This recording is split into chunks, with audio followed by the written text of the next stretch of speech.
hello, and welcome to A Beautiful Disaster, this wonderful Tuesday afternoon, hot Tuesday afternoon, with Dutchie, the legendary punk DJ, myself, Cat Monroe, Kyle back there in sound, and we have the Dirty Priest live in studio. Hello, guys. Hey. Hi, everybody out there doing Thanks for coming in. Our pleasure. Why are you laughing at It me? just fucking makes me laugh because it's such a great fucking name for a band. Oh, yeah. It's like, it's classic. I mean, there's just nothing to, you don't have to think about. It's the imagination gives you nothing to think about. The fucking Dirty Priests. They got their hands up little boys' trousers. Yeah, how do you make a, how do you make an unpregnant? Sure. Dress her up like an altar boy. There you go. Okay, now, Cat. So no, it's a classic fucking name, right? Who came up with it? That would be me. Why? Were you molested as a kid? Not on a regular basis, no. Only once counts. That's a yes or a fucking no question. Was it unpleasurable? No. I got one. All right, so stop me if you've heard this. Priest and a rabbi sitting in a park. Priest turns to the rabbi, looks at the little boy, and turns to the rabbi and says, "See that little boy over there? Let's go fuck him." Rabbi turns to him and says, "Out of what?"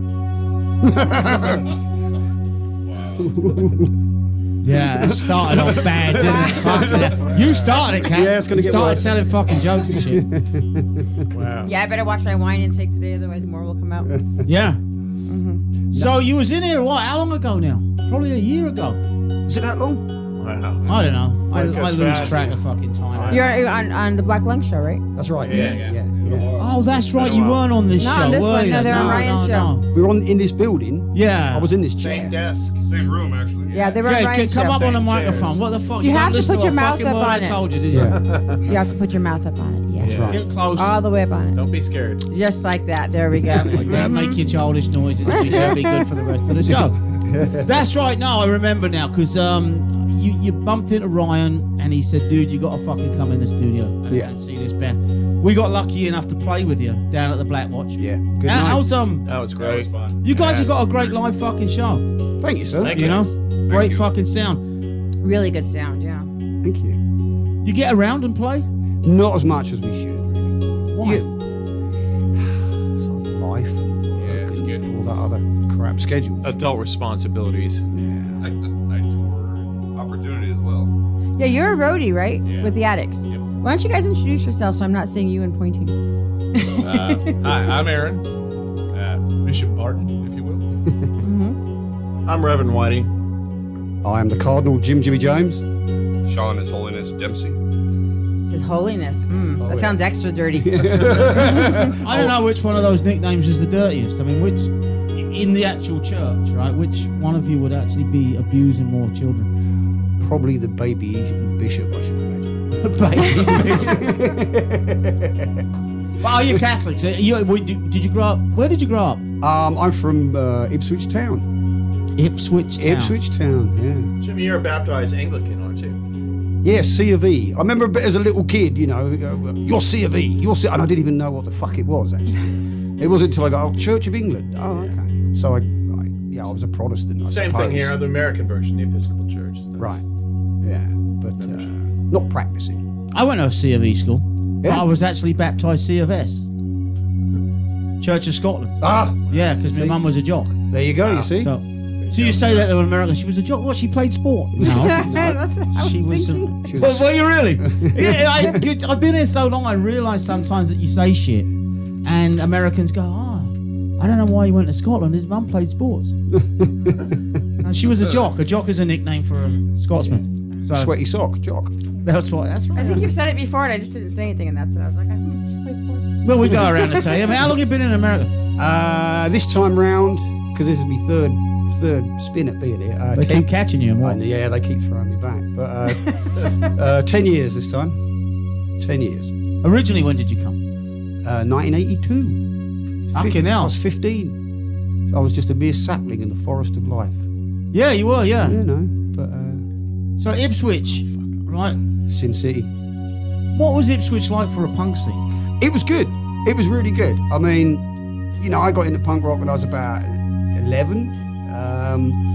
I was like, you know, we had the Addicts, who were our local punk band, you know, and then there was bands like The Retarded, We had the Manor Ballroom, you know, for the smaller gigs. In fact, like Discharge did their 3rd ever gig at the Manor Ballroom in 1980. How close to London is Ipswich? Just to give people an idea. 70 miles east. Right. So it was easy, just, you know, as a kid to stick your thumb out, hitchhike there, you know, it was dead easy. So that's me and a lot of my friends. That's what You used we to did. hitchhike to shows and back?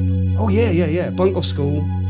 I remember like I was probably about 13, bunking off school, hitchhiking down London, and me and my mate went to see The Damned at the Marquee. You know, we didn't have any money, we scrounged to get in. I remember going to the merch, and there was this badge that said "Skip off school and see The Damned." And I thought, that's me. That's exactly what I've done today. Yeah. You know, it was either money for a bag of chips or this badge. So I bought the badge, really happy. Go in, jump around, and I lost the fucker. And I was absolutely gutted. But two years ago, I got one on eBay again. So, Did you really? Yeah, I was happy with it. And what? So let's go around the table. You know, you come from Ipswich. Let's start this end and go that way. And born and raised where? And what was? I was born in California. Just grown up. California's a big fucking place. You need to be more specific. Orange County or- technical. Yeah, I grew up in the Santa Clarita Valley, middle of fucking nowhere when I was there, and there was nothing there. As far as music, there was nothing. As far as music, nothing in that town. The closest place to see gigs, you know, was Santa Monica. It was 2 hours away from where I lived. Santa Clarita, that's Magic Mountain. Magic Mountain. That's it. Yeah. That's all that's up there. That's, you know, podunk, you know, right there. So nothing but tumbleweeds and horn toads. That's all that was there. So, you know, my connection to punk rock was through vinyl. You know, I'd go to the record store, fish through this, fish through that. And I was a Bowie fan when I was a kid. A friend of mine, a drunk ass excuse my French, a drunk ass friend of mine. You don't have to censor yourself. It's internet radio. Okay. Yeah. Well, he had a bunch of records he was getting rid of. So he had a bunch of records he was getting rid of, and I find this record. It's Iggy and the Stooges, and you know I didn't know who they were, but it said produced by David Bowie on the back. I went, oh, hey, I'll take this off you, Jim. Not that Jim, another Jim. and I took it home and played it, and that was it. And that's when it started. What age were you then? I was probably 18 then, you know, because before then it was all just rock and roll, just. What year? Rock. What year are we talking about? That was probably because I want to get an idea of people's ages, so I can relate to what I grew up in. That was 83. Get up on the mic! Don't fucking lay back there. I'm gonna kick you out. Lazy bugger. There you go. Was that too close? That might be too close. Next contestant. Wait, what was the question again? I'm sorry. I don't think there was one. Oh, okay. Where are you from? No more jokes. We were talking about that. In all honesty, it's not. I don't give a fuck. I do give a fuck where you come from. To me, it's more like, how the fuck do we get in? How did we get into the music that we're sitting here playing now and doing the shit we're doing? I agree with you, because you know what? I've always thought this, and I would love to do a book, right, of, you know, sort of famous-ish people, if you like, that are in bands, but just like regular people as well. Because people who got into punk rock, something happened. Someone said, right, you've got to listen to this. Yeah. Yep. You'll love this. Or you stumbled across it and you just went, fuck me. Because for me, I remember I was about 11, right, and my best mate, Christopher Cooper, right, his brother came up from London. His brother was probably 17, 18.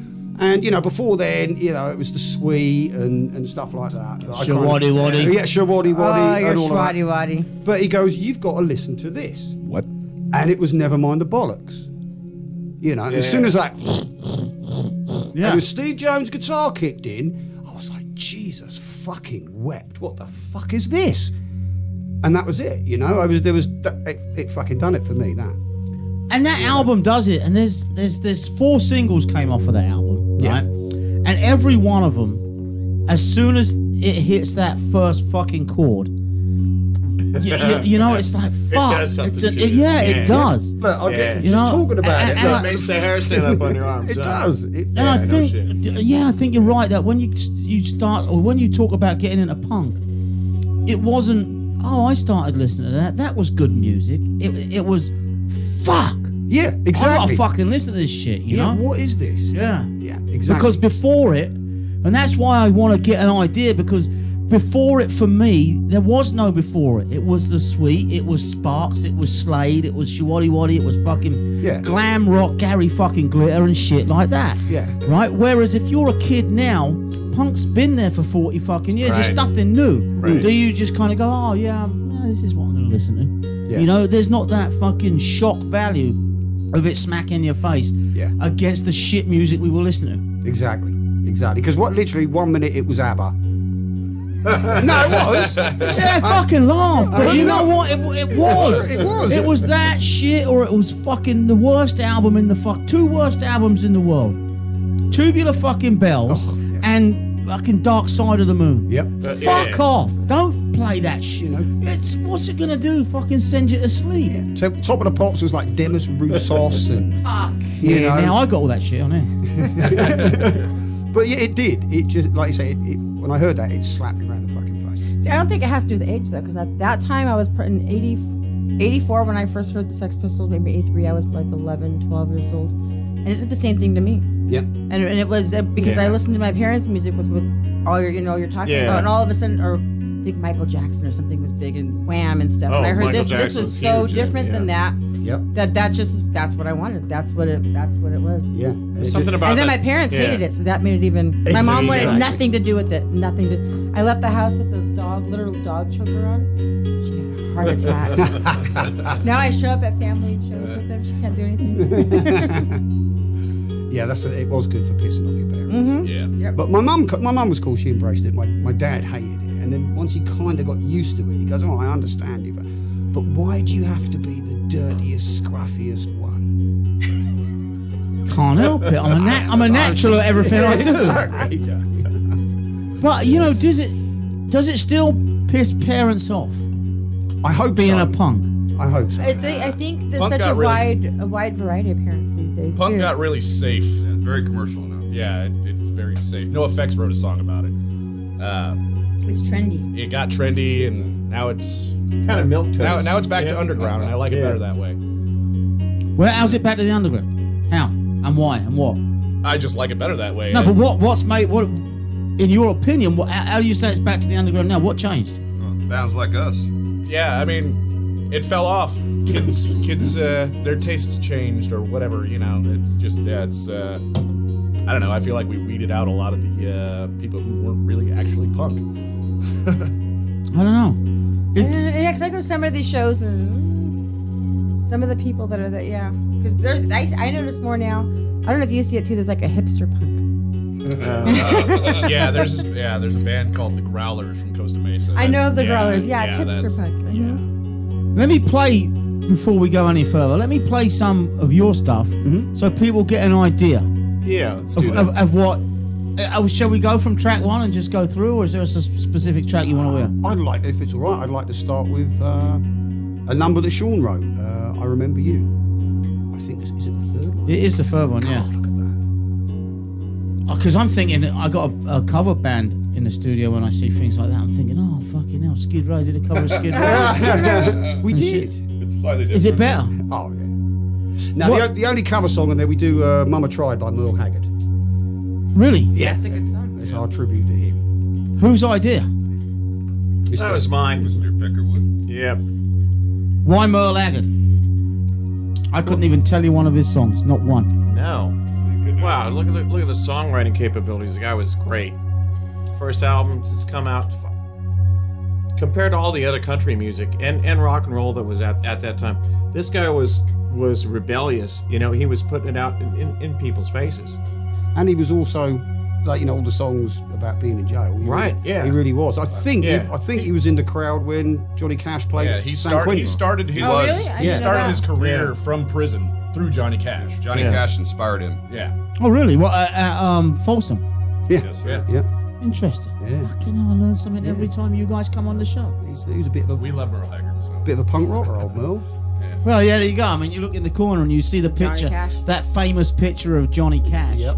And it takes you and you go, fucking hell. He was doing that long before punk had ever been thought. Oh yeah. I've And always, was it something, because I asked this, I don't think in England, right, anyone did that, did they? no. Not even in '77, that was not a sign, was it? The, No. the middle finger, flipping the bird. No, we'd lot of always that. give him the Yeah. two. Well, we give them the fuck off, The you double know? finger, yeah. Yeah. It was such an American thing. But I mean, these old country stars, Johnny Cash and Merle Haggard and Hank Williams and that. I mean, they were punk rock as fuck. Horrible fucking music, though, isn't it? Come on, Jesus Christ. You don't like country, Dutchy, huh? At all? You know, I put the Clash radio station, the Pandora radio station, when Pandora first came out. And I was like, what the fuck do they keep playing fucking Johnny Cash for? Right? So I switched to another punk band, and they kept fucking playing Johnny Cash. So I guess in someone's opinion at Pandora, Johnny Cash is a big influence on punk.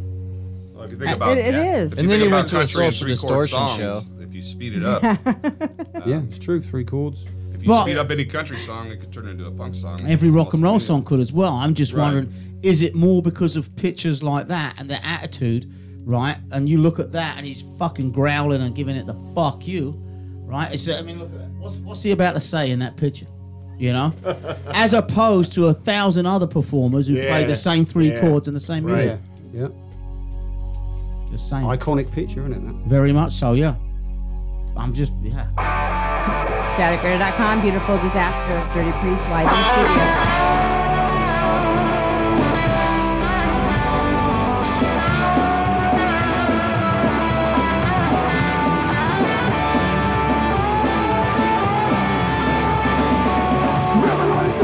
Streets, tracking up to the blue shade lane, taking chances, doing the time. It's not easy walking a line. Remember you. Remember you.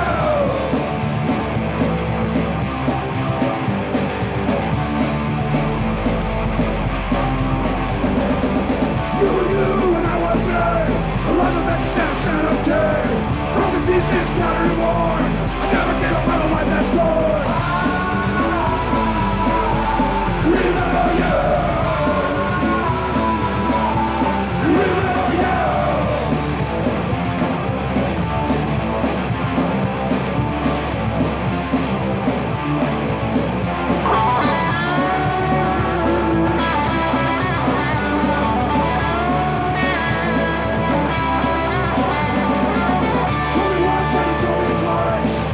Listen to the advice. Fuck them all, fuck them for free. But you wanna win, so get at me. Remember you. Remember you.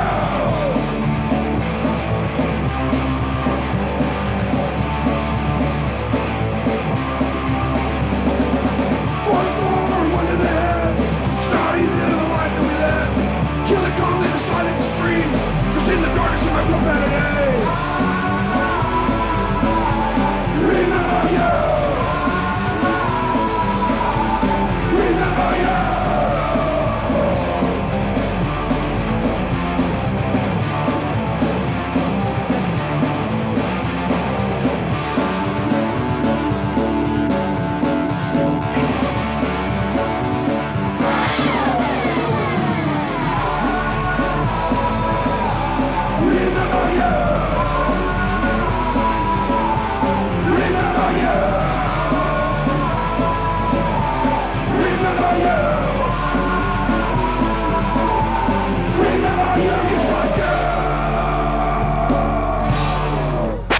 Chaotic Radio, because the rest is just a waste of time.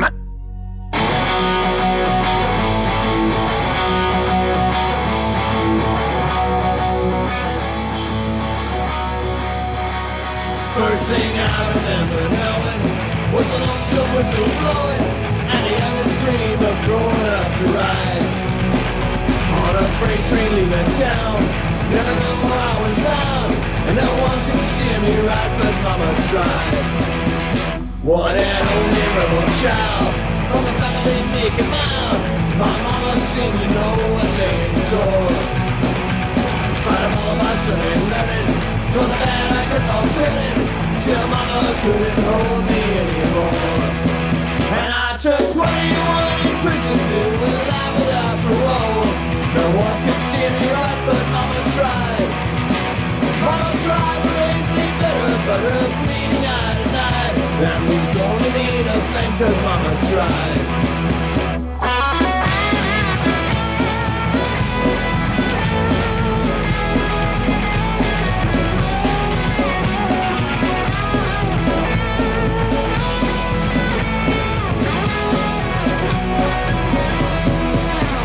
Dear old daddy, rest his soul, left my mom a heavy load. She tried so very hard to fill his shoes. Working hours without rest, she wanted me to have the best. She tried to raise me right, but I refused. And I turned 21 in prison, doing life without parole. No one can steer me right, but Mama tried. Mama tried to raise me better, but her feet night and night. Families only me to blame 'cause Mama tried. Families only me to blame 'cause Mama tried. Families only me to blame 'cause Mama tried.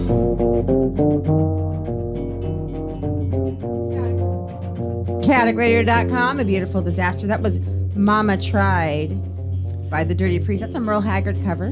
You know what? I couldn't have even imagined that was not a fucking punk song all the way from the very beginning. You know? Yeah. Yeah. Imagine. I like to think that if the New York Dolls were going to do it, that's kind of how they would I have love done the it. New York Dolls. I love the New York Dolls, yep. Oh, yeah. So far, we've spoken, we spoke a little bit before we came on the air, and you mentioned the MC5. Yeah. Right, and then now we've mentioned the New York Dolls, and you mentioned Iggy and the Stooges, right? And My favorite, Iggy. Oh, God. Yep. I got to see them for the first time at Punk Rock Bowling yeah, me recently. too. I was so Pretty bummed out. fucking amazing, I huh? had to miss that. Were you there? I No? was there on the third day of Punk Rock Bowling. So yeah, he was done and gone. Not the big. I'm not the biggest fan. No? No, Oh, never was have awesome. been. I like him. Awesome. He's a legend. But There were girls in the front that were jumping over. Oh, Iggy getting dragged out. Wow. I have, yeah. Oh, yeah. There was They was should quite- get dragged like out. young It's girls, not like, punk rock like to do that. 17, 18, 19. I'm like, wow, you guys are young. It's But do you not realize embarrassing. how old he is? He's old enough to be your great Exactly, granddad. yeah. it's an embarrassing cat. It's probably It in our actually genre was. of music. It You should have actually slapped the was. bitches Oh, up. it actually was. I was like, wow, you don't see that with. I think we can all say that if we end up, if that's 70, bring it on. You know, that dude's 70. Come on. Oh, you're not going to turn away the screaming girls? No. No, Look I'm at him not now. even. No. At 70, look at him. And Andy used to, And he was still on the looks jump great. for a He long looked time. great. I was right there up front. I was lucky You're enough. one of them, Cat. You're like, oh my god, I'd do anything to get him on it. Yes, you are. I was going to kidnap him, but he likes that kind of stuff. I found out. And so, what would stop you? I just got to get close enough to him. Just need to get enough zip ties and Yep. duct tape. Yep. I wonder how many albums the guy's done, recorded that have been successful, right? Or is he just an absolute fucking legend? Do you know what I mean? Yeah, I think he is a legend. Well, I know he's a legend. I know Yeah, he he is, just- right? But I mean, roughly, I mean, does anyone who's really a fan or claims to be a fan, can they tell you, oh yeah, this was his albums and I've been buying his albums for the last 45 years. Yeah. Right? And I'm still buying them and I've got 35 Iggy albums. Yeah. Right? Or is he just Iggy Pop and he's only ever released 5? I don't know. I couldn't tell you one way or another. He has newer stuff. I didn't like Yeah. the newer. I didn't care I'm for pretty some sure he of the put out newer a stuff. ska album at some point. Just throwing that out there. I don't know if you're serious. I don't think you are. No, I think he did. Yeah, I mean, He put out a couple weird things. Yeah, he's put out some strange things. He through the did a years. couple experimental things. I know that because I heard some of it.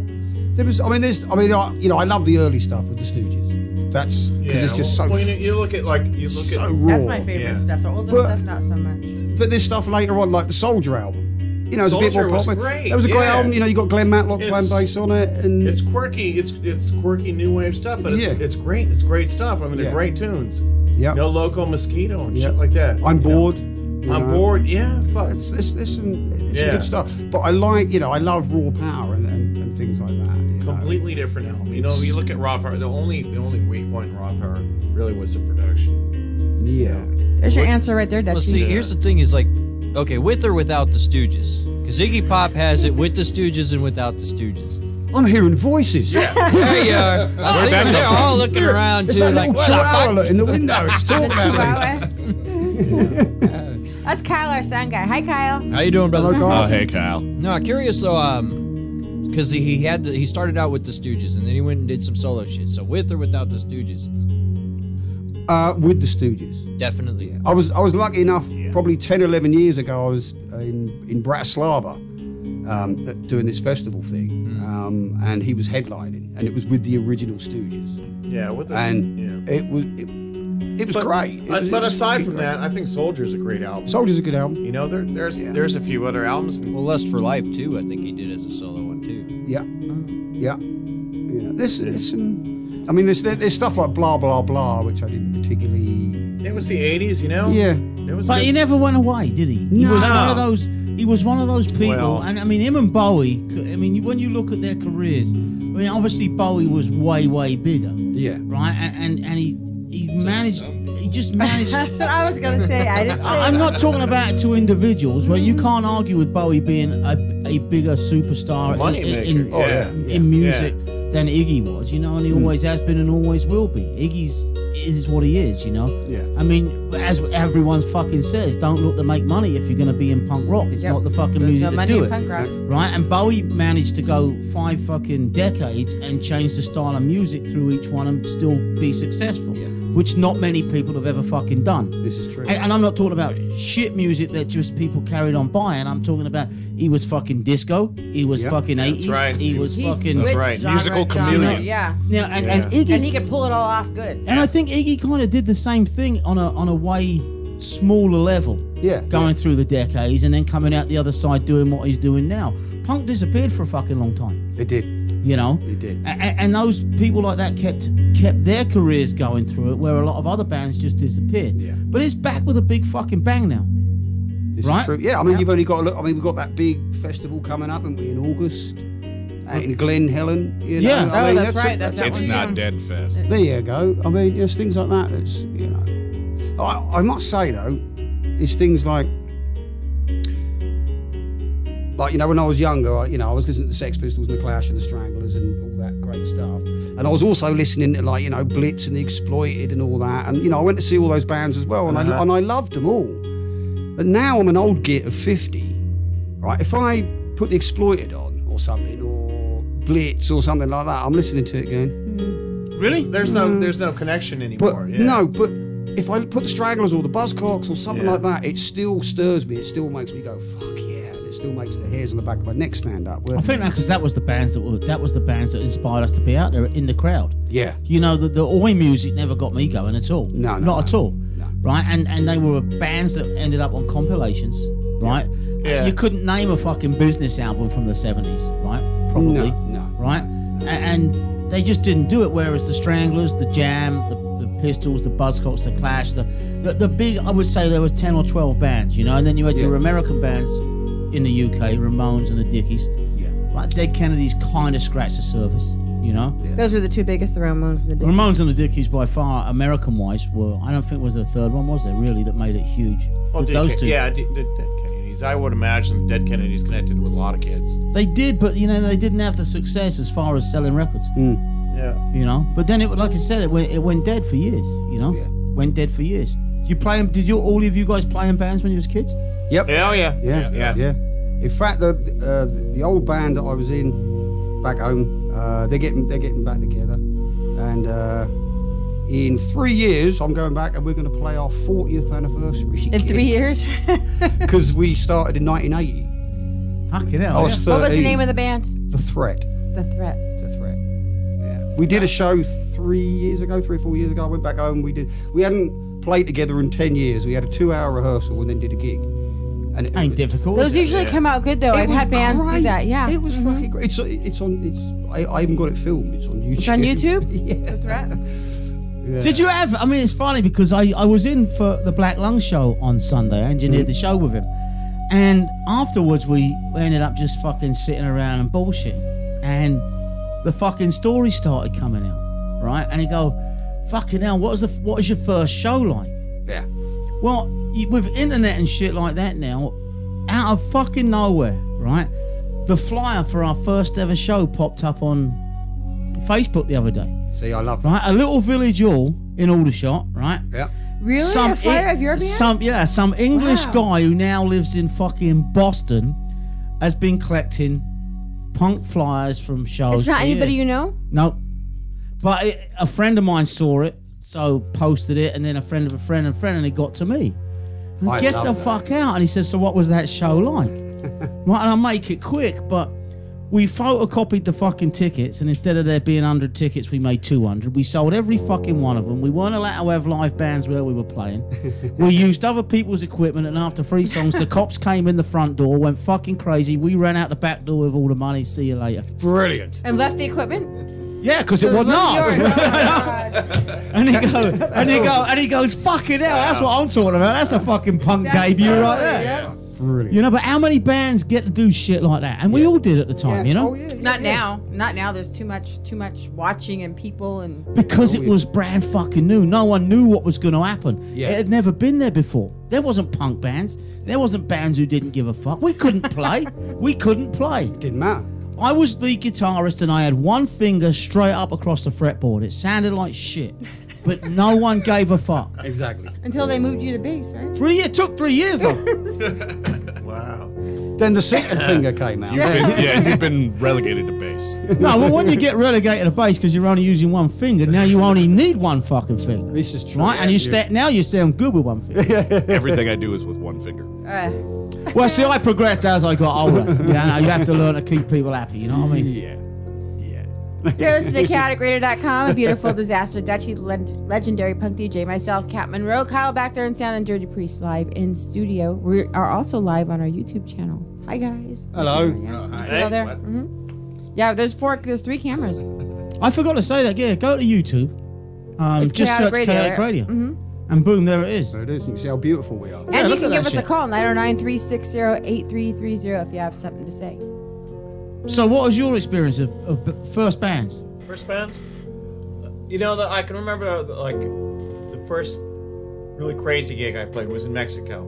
Which band? This punk rock band is called Mental Attitude Disorder. Me and some other local kids from Canyon Country. What year? This was in 85, 86. So we played this gig down in Mexico. I was 4. And I'm standing there. We're waiting to go on. We're the headlining band because we're American, and this is in Mexico. And this guy, there was like a small town celebrity in the town he grew up in, so he's the singer in our band, Mental Attitude Disorder. So he connects with this promoter, the local promoter down there, and puts on this big show. And they ran out this club, and it's not really a club. It's a sports club. It's a racquetball club and tennis club, and there's a big stage.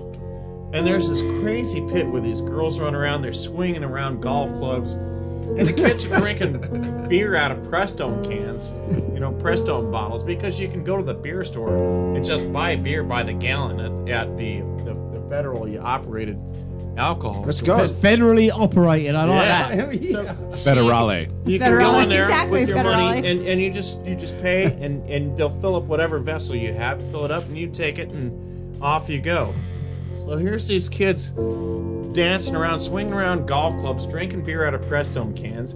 I'm standing there with my girlfriend at the time, and this kid comes up to me with his best English, that he's got. He says, I want to tell you something. I'm antisocial. I don't like people. I like music. And then out of nowhere, this other like tattoos. this other guy comes up and fucking clocks this guy with a skateboard. He goes down. I'm like, what the fuck is going on? So this kid goes down, and they drag him off. The promoters of the show, these people who put the show together, they drag him off. They drag him up to these showers, and they hose him off. They wake him up. They beat him up some more because this kid broke something. He broke a sink inside of one of the bathrooms. So they got to, they're not going to get any money out of him. So they're going to get some satisfaction out of him because they pay a deposit on the venue. So that was crazy. That was crazy. And then the last song we did was Painted Black. We did this Painted Black cover, by the Stones. And nobody really knows English, that well down there. But they all somehow knew Painted Black. And there was like 20 people up on stage with us singing Painted Black. That was the connection moment, yeah. Yeah, they kind of all connected right then and there. It was great. You telling a story like that, it amazes me, or does it not amaze you guys because you're from around here and I ain't? How come more of the bands from around Southern California don't go play in Mexico, or do they? They do. I know a lot of bands that I book and that I work with. Can you play this weekend? No, we're playing down in Mexico. They do. They play in Tijuana. I guess I don't know where it is there, but I know there's clubs out there. Yeah, there's like the Black Box down in Tijuana. That's a pretty cool. Yeah, club. there's quite a few bands I know that'll go down there, take weekend trips or night trips just to go play. Could be a fun night out. Sleep in the van. I don't know. Wake up with crabs. Who knows? I've done that twice. Wake up with crabs or sleep in the van? Both. Okay. So Aaron, you tour with the Addicts, right? Yeah, I sweat and tune guitars. That's what I do. How long have you been doing that for? Almost 10 years. Oh, that's why you were at Punk Rock Bowling. Yeah, that's yeah. Is that a full-time job for you? No, not exactly. I go out once every couple of months, but I guess we've got a pretty busy year. Well, They're playing a lot. yeah. There's a lot of gigs towards the end of the year, so. When you go, do you go wherever they go? So if they go to the UK, you go Germany, wherever, or do you just do the US side of it? I used to just do the U.S. side of it, but now they've been taking me everywhere because I guess their other guys aren't as reliable. I don't know. But also, you fulfill 3 roles. Yeah, You are guitar tech, you are driver, and you're a big geezer, right? Yep. And people think twice about jumping on the stage when you're standing there with your grumpy face on. Yeah, that's true. It's true. Grumpy Cat Extreme. I once I was in. That's the only thing I've heard you say all show is Grumpy Cat Extreme. Has to be around. Man, a few words. But you said the Addicts come from Ipswich, right? Yeah. So First gig I ever went to, the Addicts. I'd never heard of the Addicts when I was in England. Yeah, well, they started, That's 77? And it was, Yeah, they kind of missed the wave because they weren't from London. Exactly, because, we're only 70 miles away from London, which here in the States is bugger all. But we were kind of isolated. Like, bands didn't really come to the town unless we really had to drag them in. And so we created our own kind of scene. And, they put their first single out, 79, on their own record label. That was a little independent record label. And then, the manager, who was the dad of 2 of them, he basically went to the bank, lied, got a loan for $3,000. They went in the studio, recorded the first album. Gary Bushell heard it. Right. Gave it 5 out of 5 in sounds. Boom. And then that's when they started getting booked to play, more shows in London, and they got bigger and bigger and bigger. But, they were our local band. I mean, me and my mates, when we were, 11, 12, we'd go to Murrayside Youth Club and just...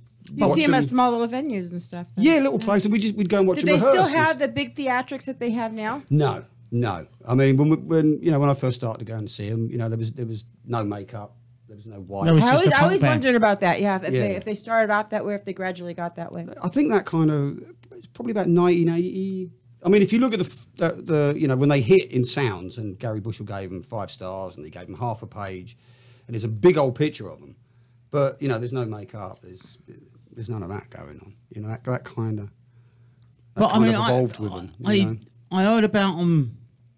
I don't know, only about 4 years ago. Right. Yeah. And then everyone's telling me, how the fuck could you not have heard of them?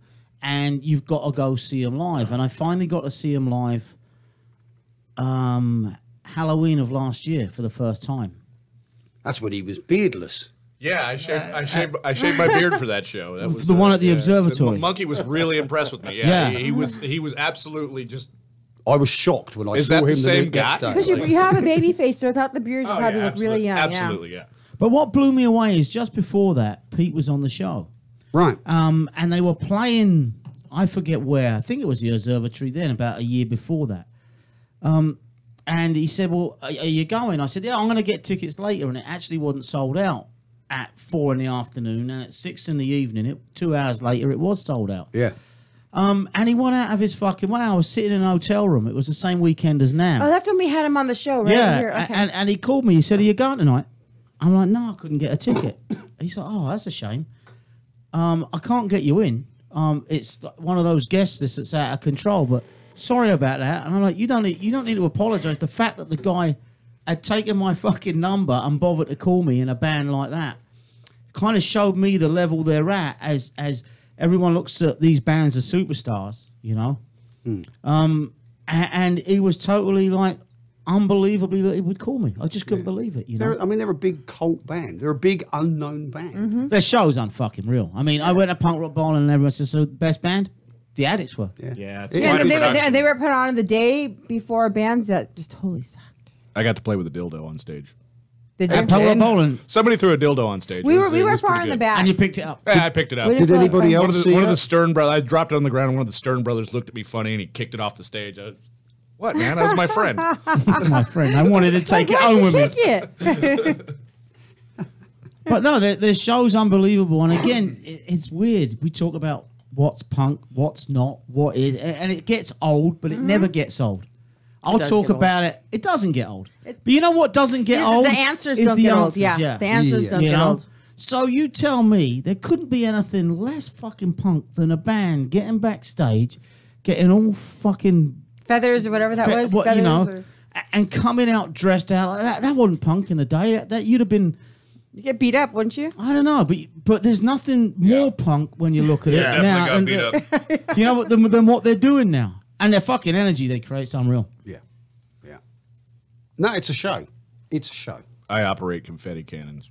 You're the confetti cannon guy? That's me. You fucking dick. Oh. Got some of that Actually, shit in my about fucking eye 4 last years time. ago, at 4 years ago at Punk Rock Bowling, somebody was flying a drone with a GoPro on it, and I shot it down with my confetti Did you cannon. really? I Yeah. remember that. Oh, that's awesome. Good job. All right, you the man. That's what I'm talking about.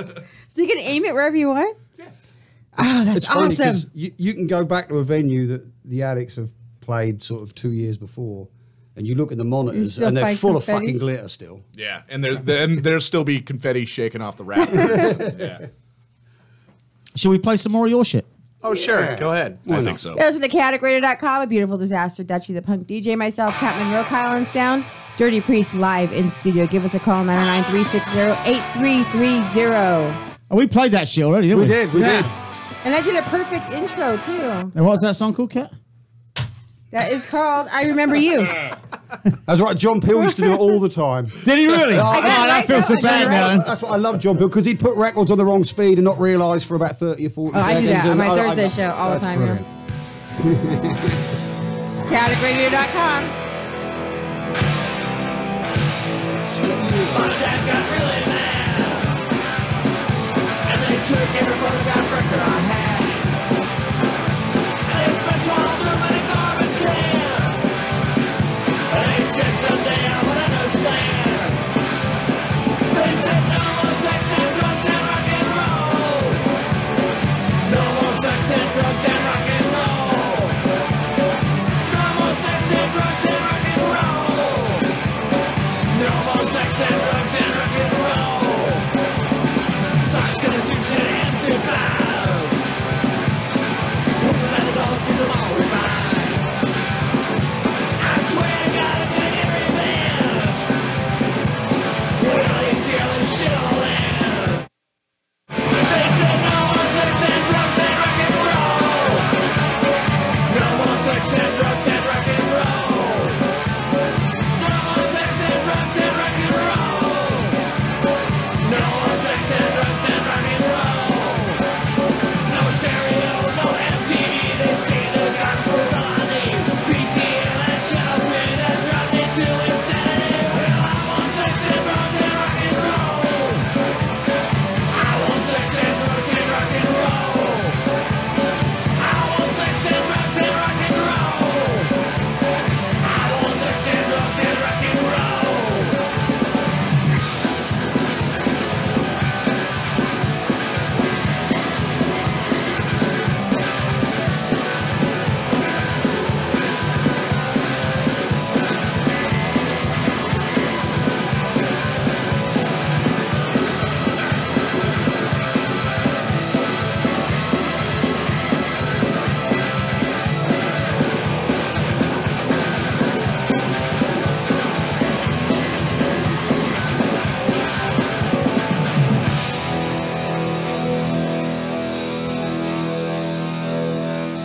This is Dave Klein from Agent Orange. You're listening to A Beautiful Disaster on ChaoticRadio.com.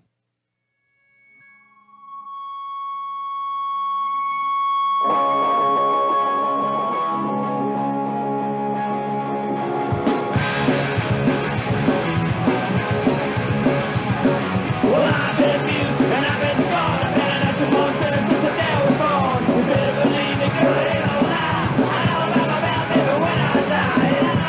Well, I ain't no sucker. I'm just a sinner till the day I die.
Till the Day I Die, The Dirty Priest, and previously to that, we had No More Sex, Drugs, and Rock and Roll.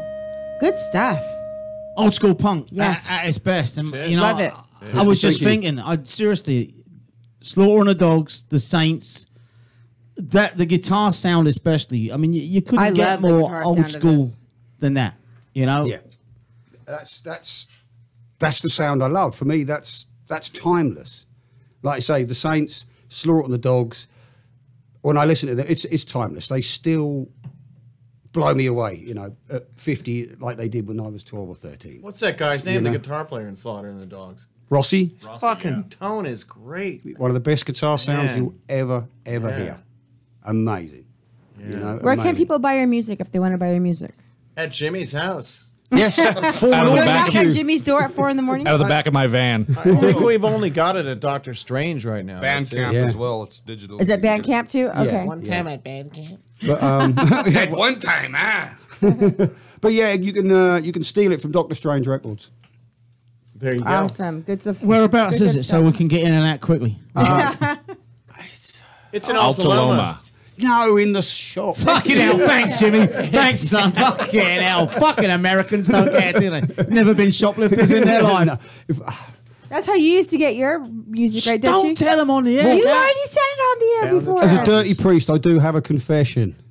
Tell me. Right, there might be some people back in my hometown of Ipswich listening, and in about 1979, if you left your bicycle outside the Scout Hut on Bolton Lane, I do apologise because it was me that stole your copy of Smash It Up and Public Image with a nice gatefold sleeve. So you didn't take the bike, you took the music? I just took the records, yeah. That's awesome. But I do apologise if that was anybody I know. I apologise if it was someone I don't know. And you threw away the Public Image, right? No, I kept that. Oh no, I kept that. That's a great single. Worst thing that's ever happened. I used to love. Oh no. No, tell me what's the worst thing? I don't like Public Image Ltd. I just don't like it. You know how I heard a Public Image? I was waiting when you used to have to wait in line for tickets, like at Licorice Pizza and stuff. You'd have to wait outside. I remember Licorice Pizza at like midnight to get the tickets, and there was some guy comes out. I forgot who I was waiting for, but there's some guy comes up to me and he has a pin, a PIL. He says, "Look, it's a pill." So I went home and I talked to my friends and tried to figure out who it was because he said it was cool. Pill. I think some of their stuff is unbelievably great, but the majority of it is absolute garbage and shit. I went to see them live about 2.5 years ago at the Fonda. Right. Yeah. Right. And believe it or not, it's the loudest music I've ever heard. The whole building was shaking with the bass. Yeah. And I fell fast asleep. Asleep. Some bands aren't good live. You know, and John Lydon is what he is. Sometimes he thinks he's really... This is just my opinion. He thinks he's funny and clever and he's boring as fuck. Yeah. Just trying to be too clever. Yeah. You know, but... same when I went to see The Damned recently. A year ago. Fucking hell. 3 hours of The Damned was too much for me. Yeah. It is. I've seen him twice. And that is kind of long. Well, you know what? They told us to expect it. They're playing 3 hours of the best of The Damned, their 40-year anniversary. Wow. I saw them a year before, and they were fucking fantastic. Yeah. You know? Yeah. But, I mean, I'm the same as you. First band I ever saw was The Jam, and that was at the Marquee Club. Excellent. Right? And one of the best places I ever went to. I love the Marquee. And then just after that, about 2 years later, they fucking closed it down and moved it down to Shaftesbury Avenue. Yeah. Too many places do that. Yeah, you had the Marquee, you had the Under Club, didn't you? You had Hammersmith Palais. You had the Roxy. The Lyceum. Yep. You had a Roxy out there too? Oh, the Roxy. The Roxy. Not fucking a Roxy. The Roxy. I thought ours was the Roxy. No. There's nothing you've got's original, Cat. I thought ours was the Rainbow too. No. The Rainbow was in North London, wasn't it? The Rainbow's in Hollywood. Oh, no, the Rainbow was in Finsbury Park. That's the Rainbow Room. Yeah. Because I went to see Sham's Last Stand. Right, yeah. At the Rainbow in Finsbury Park, yeah. Oh, we went to, did you go to the I think Lemmy named the Rainbow. I think it was 1980. They had the Woodstock Revisited The only one gig. that It was like the matters. Upstarts and everyone played. Case and fucking... Who? A band called Case. It was Splodgenus Abounds played. And Okay, now we're talking. Splodge. You know those bands? Oh, I Yeah. love a bit of Splodge. 2 pints of lager and a packet of crisps, please. You like a bit of sludge? I love a bit of Splodge. So I does do. Yeah, me too. In Search of the Seven Golden Gussets. I like it's a where this is classic. going. But I do like, you know, it really does make me think and want to have been in this area because of the Orange County and the LA punk scene. You know, I do and I don't. You know, that's it's the grass interesting. is always greener because people always tell you're lucky to have grown up where you are. Oh with yeah, music you that was can't going on you out can't there. argue with that. You know, I mean, I come from Aldershot, right? Yeah. The train ride was fucking 2 stops into London. See, you know, 2 stops, half an hour, 25 minutes, right? And I'm in Waterloo, and then from there you're just right in the centre of London. Yeah. You know, so I was lucky, and we grew up in a time where our parents trusted, even at 14, that we would get in and out of a major city without any hassle. Oh yeah, you could do that then, couldn't you? Yeah. You know. I don't think you could even do that now, though. Well, you definitely wouldn't let your 14-year-old kid jump on a train. Not now. You know. Yeah. Fuck no. And do that. I don't care. There what might be too country many you're in. dirty priests around. Make sure you do it on a night you're playing. So. I used to teach at a Catholic school, so the name Dirty Priest gets me every time. You guys got anything coming up that's decent? And when I say a gig decent, in August. Yeah, we just literally like a couple of hours ago we got offered a gig in August the 12th down Where? in Lakewood. Where? Regal Inn? Regal Inn. Regal Inn. Yeah. Cool. Who do you know you're playing with yet?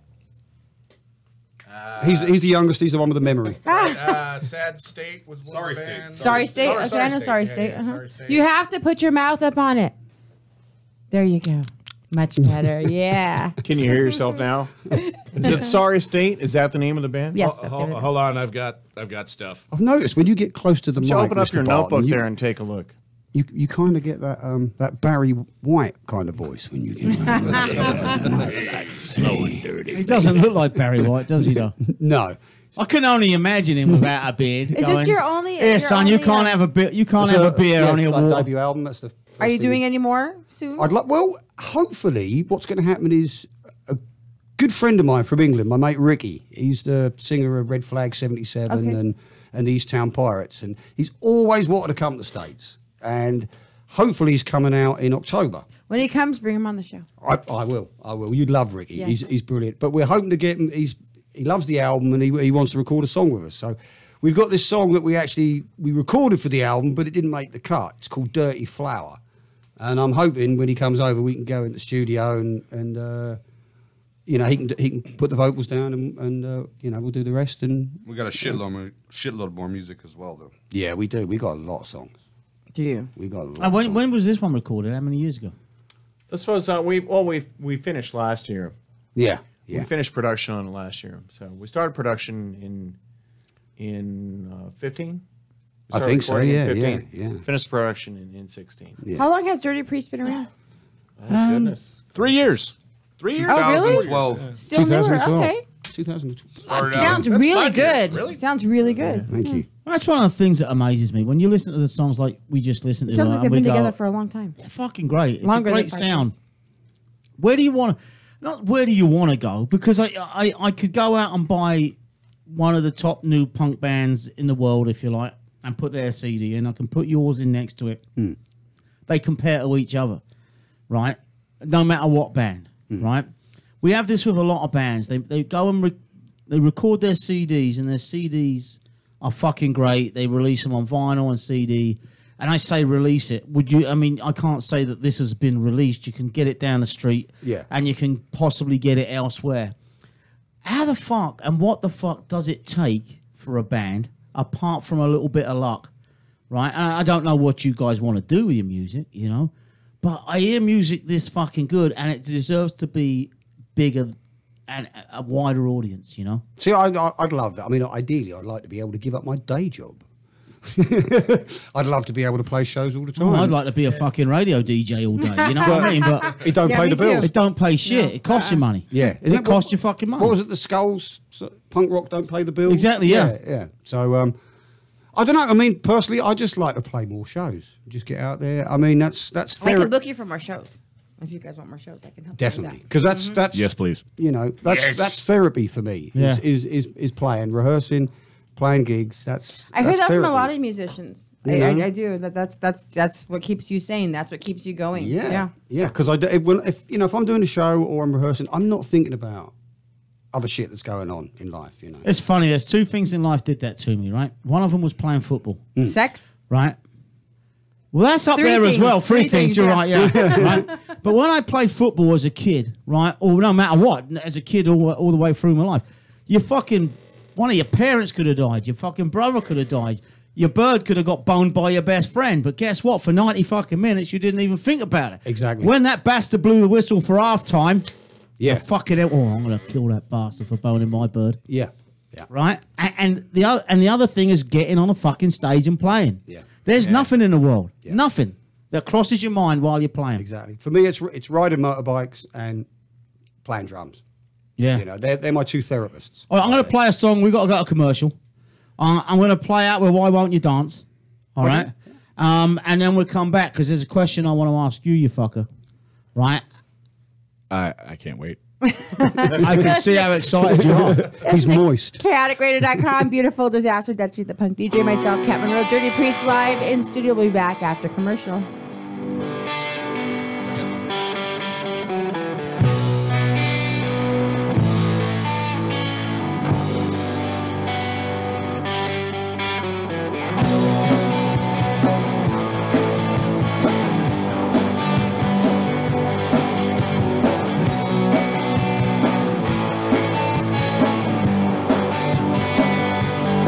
Been putting pitbull cream on my face for weeks. I call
Don't let that guy you call the boss interfere with your entertainment. Chaotic Radio, chaoticradio.com.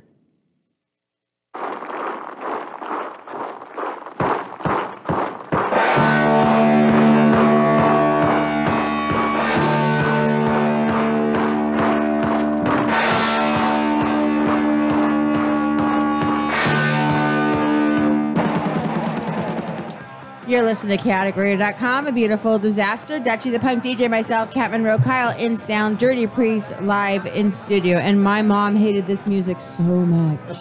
That's what started it. And when he said it earlier, he, do that sound effect again. That's exactly what it was. I knew exactly what you're talking about. I tell you what, right, and this is the God's honest truth, right? Yeah, that's when you know you're lying when you say it's God's honest truth. Yeah, but I don't believe in him, so. Now, if you put some like dog food in a bowl, you know, like the dried dog biscuits in a bowl, right, and they just go scrunch, and it goes, scrunch. Yeah. I do it all the time. You do it good though with your mouth.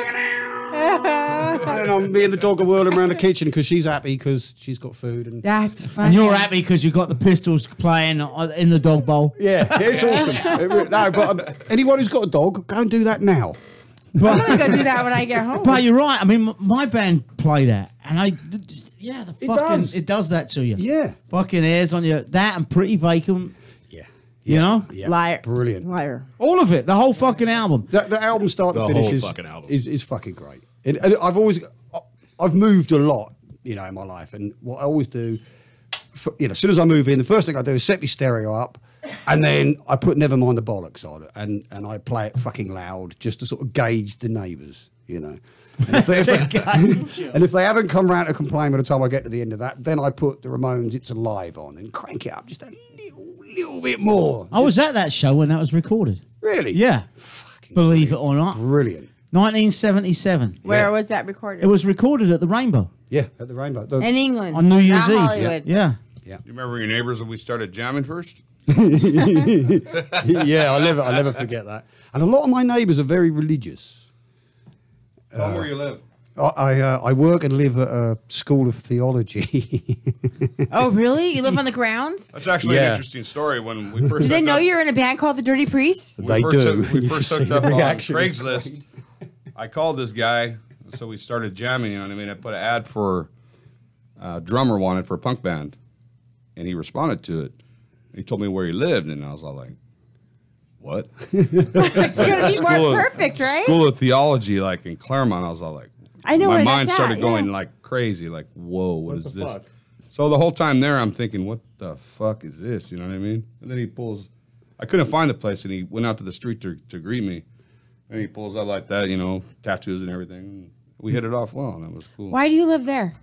Because I work there and I get an apartment. Are you a groundskeeper?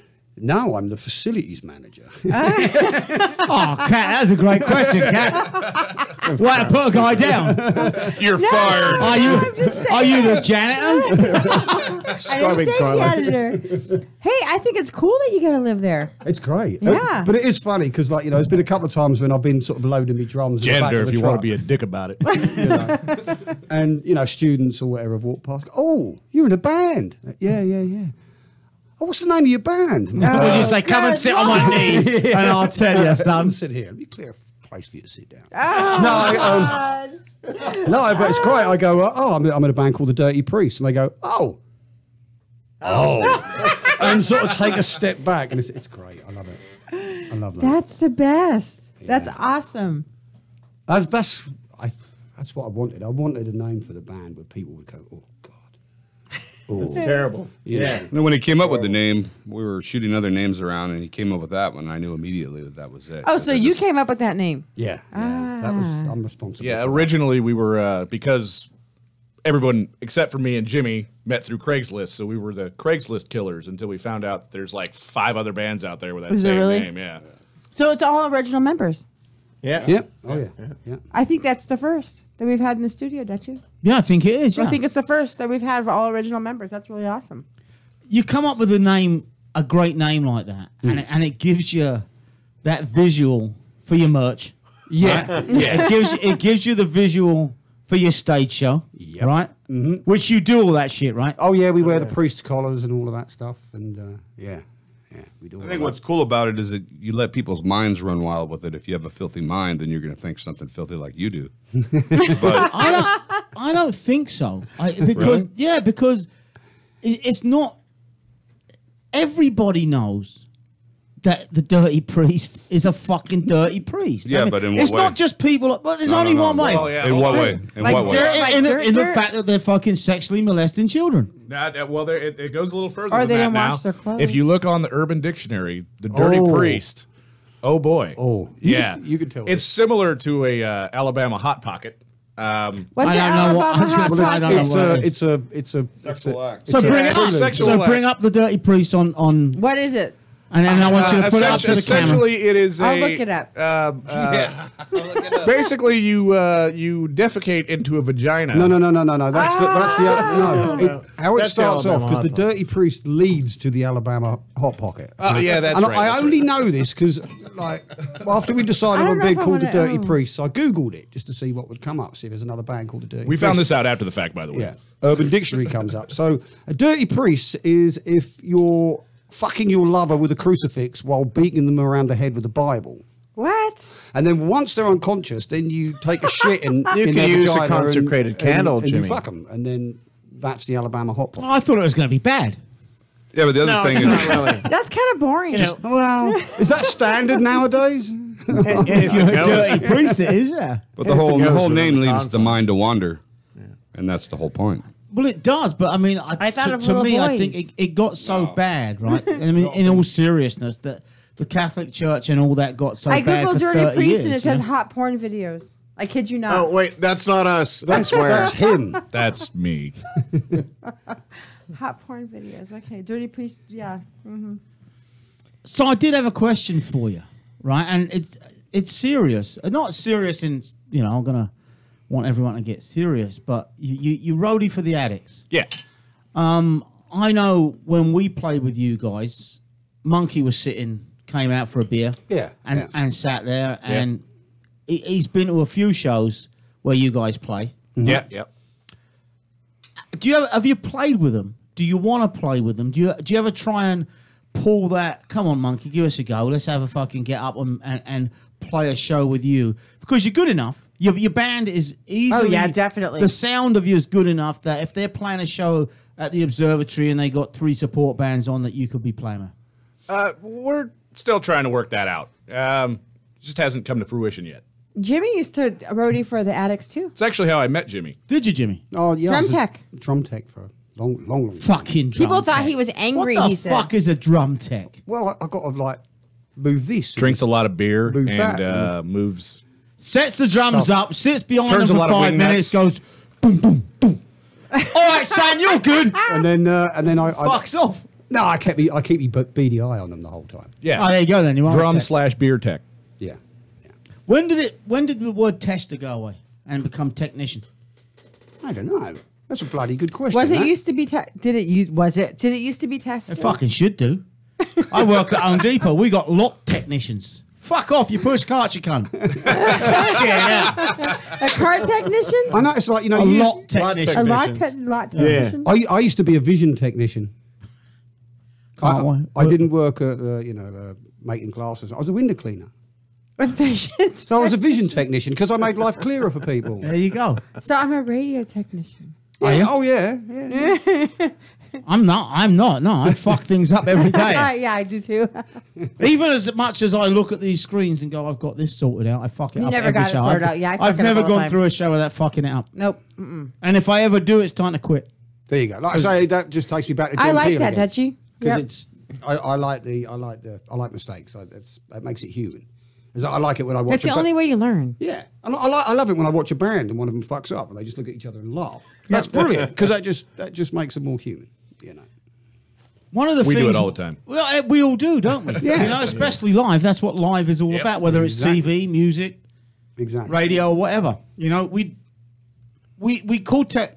Now you're speaking like me, You got Dutchie. that? That in there? We're chaotic radio, right? And some people go, we had a complaint recently over the that we're not professional enough. And turn it off and fuck off. Yeah. Because we are what we are. Oh my God, my Thursday show, I try it. No matter what I do, it's never going to be that's what I tell people. If you really want to hear chaos and people fucking go to my out, Thursday show. listen to these two. My Thursday, yeah. If you, look at him in there. He's like, I say that. I did the show. I was all fucking serious on Sunday with Ryan, and I go, and I put my phone next to me because sometimes I want to make sure I'm even getting you on the fucking air. So I go, okay, listen, we got to be serious. All right. Oh, because you did sound on Sunday? I go, okay, I'm turning all your mics off. 30 seconds, don't say a word. And I put my phone on, and all of a sudden, that's coming over the end. Like, me saying all that shit, I'm like, you fucking dick. No, it is what it is. You know what? We're a punk rock radio station in a lot of senses. We got a lot of shows that are serious, you know. But you know what? I listen to talk radio in the daytime, like KFI and stuff like that. They fuck up worse than we do. Yeah, I'm like, oh, they did worse than I did. Yeah. But don't think that Guns N' Roses didn't fuck up in their day, and don't think that the fucking Los Angeles Philharmonic Orchestra doesn't either. Of course, we're people. You know, when punk rock first started coming out, it was by a bunch of people that had no fucking clue what they were doing. There they go again, looking around. Yeah, there's that guy. There's that voice again. Where's that coming from? Who is that guy? My cave. Sorry, you guys can't see me. What were you saying about punk rock? Well, the early, that was what it was. It was a lot of fuck ups, but it's some of the most iconic music in the genre. Was by these people that really didn't know what the fuck they were doing, but they ended up doing it and making it happen. Yeah, you fake it till you make it. There's a lot to be said for wigging it. Yeah, improv. And people like that. People like it because it's real. Exactly. It's real. That's why reality TV is so big and the internet and stuff like that, because people put out their stuff without thinking. Yeah, exactly. Was it violent in Ipswich? For the early days. You said it was Sin City. Yeah, I was joking. Oh, okay. I was expecting like Vegas. It wasn't really that. I think the most violent incident I ever remember was there was this little village outside. Well, it's still there. There's a village outside Ipswich called Stowmarket, right? And at this church hall, it was about 1980, Crass played, right? It was Crass and the Poison Girls and Anti-Anxiety and the Toxic Virgins, local band. And a couple of the old, I was 13, so, the older punk rockers, I guess a couple of them had been in a pub and got in an argument with a couple of bikers and beat the fuck out of this biker. Halfway through the Crash gig, all of a sudden the doors opened and there's these fucking bikers come steaming in and they're beating people up and hitting them with fucking helmets. And I remember I was all legging it to the train station and fucking bricks flying and getting in the train and all the windows are coming through and all of that kind of shit, you say that and the punk scene didn't seem violent to me. No. But the football scene was at that time. Oh, very much so. But you said the punk was tied in with the football, with the anthems and stuff. It was, but once you got into a show, right, we pogoed and we spat and we drank. But we didn't... Yeah, there'd be a fight every now and again. It's not like the pits now? No, I went to see D.I. on fucking Saturday night, right? And there was this absolute fucking dick in the pit, right? Oh, there's always one. There's always that guy. And he had that violent fucking face, like, I'm going to fuck you up. And he was huge, and he was a fat bastard, right? But he was also, obviously, a bodybuilder. Mm. And his only goal was to make you hit the ground. And this little kid hit the ground, and God bless him, he fucking got back up, and he took this guy by surprise and put him down. Nice. Right? But then the guy wants to get up and fight. And it's like, hang on, if you can't, I don't give a fuck who you are in life. If you can't fucking take it, don't give it. Because he made you look like a fucking idiot. Yeah. And he did. Right? This big guy, fucking, I'm so fuck off. Yeah. And it takes the fun out of, America's different, you know that. Your pits are different than ours. I don't know what it's like back home now. Do they do that or what? No, we don't do that. We just... Everyone poles down the front, jumps around, and all the old fuckers stand at the back. Oh, there's always blood at a pit. I was at the Dollhead on Saturday night. We invented it. Blood, yeah. Yeah, it did, yeah. There's always blood. I always think that the punk scene here in the States was more violent than it ever was in England. Yes. For, because we're crazy fuckers. Violence at shows and all that kind We're of stuff. a country of crazy fuckers. That's cops turning up and beating the fuck out of the punks, or the skinheads beating the fuck out of the punks, or just the punks beating the fuck out of the other punks. When I came up in the hardcore scene, way back in the days, this is the first band that I've been in that's this low key. We were poor and we couldn't make it to the scene, so we made our own scene in the San Gabriel Valley. Me and my friends invented the hardcore scene in San Gabriel Valley. Whereabouts in the San Gabriel Valley? El Monte, California. Oh, fucking End of the Santa Fe Trail. Oh no, Very I know. beautiful neighborhood. I grew up in the area. I grew up. When I first came to America, that's West Covina, right? Is where. But That's Beverly Hills. compared to El Monte, but once you cross those borders into Baldwin Park and El Monte, you better fucking not be no white boy. He was. That's where I grew up. Yeah. So you learned how to defend yourself. There's no choice. No, exactly. I mean, it ain't a nice band were area, you is in? it? What's that? What band were you in and what year? Black Mass, 1984. PFR in the 90s. Because it was about 80, Hatred. 84, 85. My best friend at the time, we were just starting high school, and she lived in San Gabriel right there in the area, and her neighbor's house was he was a punker guy. We used to call him Punker. I forgot what his name was. Punker Gene? No, Punker Dave. I shouldn't say Okay. it. Because we'd sneak into his garage where he lived, and we'd steal his things, like his tapes, his music. Because he had cassettes of Crass, and it was live cassettes. Why would or you cassettes. steal people's stuff? That's Because terrible. we wanted to hear it. She would take some of it back if we could. If we can get in without him Bullshit. taking it Now back. you're trying to make yourself feel good. But the You're a Crass, the terrible Crass tape person, I had. Kat. I wanted Terrible the music. We wanted the music because we were young. We were 14. We couldn't get any. My mom was taking my Sid and Nancy. No money. You didn't have the money, and he had these tapes that we didn't hear of bands we didn't hear before. We knew he was punk, so it must have been good music. So the first show we played was in my friend's backyard, and the swimming pool was empty, and the pit was inside of the swimming pool. No skateboarders. No, not in El Monte. Fuck it. Just people doing freestyle slamming in the swimming Yeah. pool. It was very cool. But yeah, it's a totally and was a totally different scene. Yeah. You know, and we tie the football violence, the soccer violence into the music. And every time we have an English guest on the show, and Ross Lomas was one of them. Right, yeah, and Ross Lomas is coming next week. That's very cool. Yeah. Yes. And Jack Risham's going to be calling in. Yeah, that's pretty impressive right there. Very impressive. But not as impressive as the Dirty Priest. No, I love the Dirty Priest. I absolutely love it. I These agree. guys are. I liked your music before, and I like it even more after meeting you guys because you're all really nice guys, and I like hearing all these stories and stuff. So. Looks are deceiving, though. That's why I We're in don't the think we studio, should be. yeah. I'm not that nice. I've been told.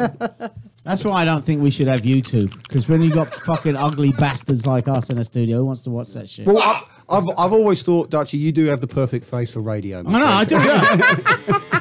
Wait, is that his face That's we're looking at? cute. That is a nice. That's I did one of those little Facebook things, those quizzes, and it said basically you're an ugly bastard. Ah. And I'm like, I know that. You don't need to tell me that. Yeah, Fucking hell. It's a furry little womble. Right, and here's the thing: American women go, "You're not ugly. You're cute." And I go, "Fuck, God bless America. Love you, ladies." Yeah, it's that accent. I've I seen know, it. yeah. I've seen it work so many times. Like, are you Fucking hell. fucking kidding me, man? It's wrong, isn't it? It's wrong.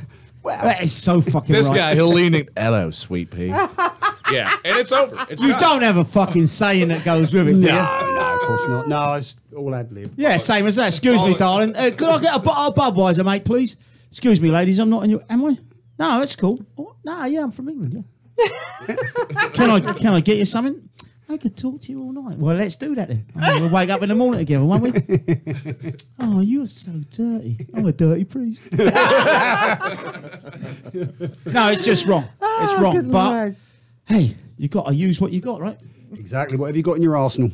I said Arsenal. Not ask. Have we played over Do you the take her up the Crabs? arsenal? Take her up the arsenal. No, you carry on having your conversation. I don't want to interrupt you. I wondered where you were going. I that's what thought they you were would- sharing women for a minute. No, that's what they used to sing to Beckham, wasn't it? About his wife. I didn't know that. Yeah, no. yeah. Go, do you take her up the arsenal? Do you take her up the arsenal? I'll tell you what was a good question, I thought, right, for the addicts, was to Pete and go, why the fuck are the addicts singing You'll Never Walk Alone? Do you know the answer to that? Because You'll Never Walk Alone is whose anthem? Liverpool. So why is a Sunderland Is it supporter... really? Yeah. Their argument is it isn't a. No, you're wrong already. It isn't a Liverpool song. Well, hey, I'm just telling you what I heard. All right. It isn't a Liverpool song. It's a football song. But why did they record it? Fuck if I know. You want to know? Go on then. He was at Wembley for the Sunderland FA Cup final. Mm-hmm. He said he's never had a day like it in his life when they beat Leeds 1-0. 72, was it? 72 or 73. I thought it was 73, but it was right around there, Yeah, right? yeah. And he went, I said, so why? And he went, because 50,000 Sunderland fans stood and sang that for half an hour after the game, and I'll never forget that song. I don't give a fuck whose song it is. We're recording it. Yeah. Interesting. It was interesting for me because I remember that. Cool. And it's well known that it's a Liverpool anthem. And you're right. He said it's a football song, but that was one of the most memorable days of my life. Which football does that to us, you know? Oh, it does. And I don't know if there's an American sport that's, because we're pretty much one or two sport country, but that brings the country together like football does in England, you know? Yeah. Baseball and football. I don't know if it does, in the fact that because it does. You probably can't understand it because you're British. Is that our equivalent to their football? Is our baseball? I have to explain to English people often. It's like a game of American football is like a game of chess, but violent. And a lot of the times they just look at me funny. But I've explained it to him. He's like, that makes a lot more fucking sense now. Yeah, it's a game of strategy. Yeah, it is. I think I've had people go, oh, you should come to a baseball game. It's great. They have dancers and they have fireworks and they have hot dogs and you can eat this and you can drink that and you can do this and you can do that. I don't know the score of the game. But what about? I thought we were going to a sporting event. You don't truly understand baseball unless you can play the game. It's America. You got to be able to with play football, there's none of the extra stuff. It's just the football. Well, no, there is all the extra stuff. Yeah. You can't take your eyes off a game of football. Get it. I've done it myself. I've been at a game and I'm dying for a piss. And I run off to have a piss, and they score, and you've missed it. But you can go and have a shit for 20 minutes watching baseball and come back and nothing's fucking changed. It's like watching golf. No. You know. But it's the match of the baseball players. If you don't know how to play baseball, then you're not going to have a true understanding of it. We used to play at school. It's just it was called rounders. Yeah. But girls' game. It's different. Like netball. Okay, guys, I got to stop for a second. Look at our YouTube cameras. We have Josephina. Josephina Perez. Wants a shout out to you guys from CST. She's going to see you guys in August, but it's too long to wait for you guys. So say hi to her. Hey. She's rolling. She says she's fucking rolling. Yes, I think I might know who you're talking about. Josephina Perez. You don't know who you better fucking know who she is soon because you can't admit it. Yeah. Hi, Cookie. What's happening? So no, that's a conversation you can never win with an American. No, because they'll tell you football's boring when it's 0-0, but if baseball's boring, it's because it was fucking strategy. Yeah. Oh yeah. You know what? Some of the best games I've watched in my life have been 0-0 draws. You know, there's been people sent off, hitting the fucking post, saved penalties. You're on the edge of your seat. You know, you don't need a 7-4 thriller. You know what? Me and you have gone into an English segment here. Yeah. Should we get out of it? Yeah, no, but you're talking about all Americans leave the room now. Let them do it. Sometimes he goes on about football, and I sit here and I'm like, huh. Yeah, but then we go on about backyard parties, and he gets lost. You better get used to it because next week if Ross is in, we're going to be talking about the upcoming. That's right. I think Birmingham are back in the. I might not come in. No, they're not. There's no backyard parties in England. No, they don't do backyard parties. Too fucking cold. That's exactly what Dutchie said. That's what he said. We tried. We did one. I did one. Even in the summertime, it's cold there. The first gig. I grew up with backyard parties here. Yeah. The first gig that the Threat ever did was in a chicken coop on a farm. A literal chicken coop. Yeah. In the coop. It wasn't like one of the little ones that you'd keep like one chicken in. It was like a big sort of commercial. Were the chickens in there with you? No, they'd gone. They'd gone. We reiterate, it was a 5 chicken. I actually I cut my teeth playing what I play in a turkey coop. There you go. See? Believe it or not. See, yeah, the band I used to like. I grew up in a band. We never did anything. Where are you from? I'm. You're a parasite, aren't you? Yeah, I'm from Paris, California. That's where you have a turkey coop. I got it down. Yeah. So, like, if you like skydiving and methamphetamine, you go to Paris. Oh, that's worse than Hemet, right? Borderline, same. It's better than Hemet. Is it? No, not really. Yeah. It's the same shit. It may as well just make one city, like we used to have Walton, Hersham, and places like that. It should just be called fucking Paris and Hemet. It's Hemet. Fucking Paris. It's California's armpit. That's what it is. It's horrible. Yeah, I'll give you that. I think the flies are bigger in Hemet. Maybe. The flies? The flies. The flies are bigger, and so are the bowls of meth. Well, there you go. It's party time in Hemet then, huh? I'm going to play some music. And then I'm going to come back and try and create an intelligent conversation. I'm not sure. Good luck with that. I know, that's what I'm thinking. It's the Dirty Priest on chaoticradio.com. A beautiful disaster with Dutchie the Punk DJ, myself, Cat Monroe, Kyle in sound.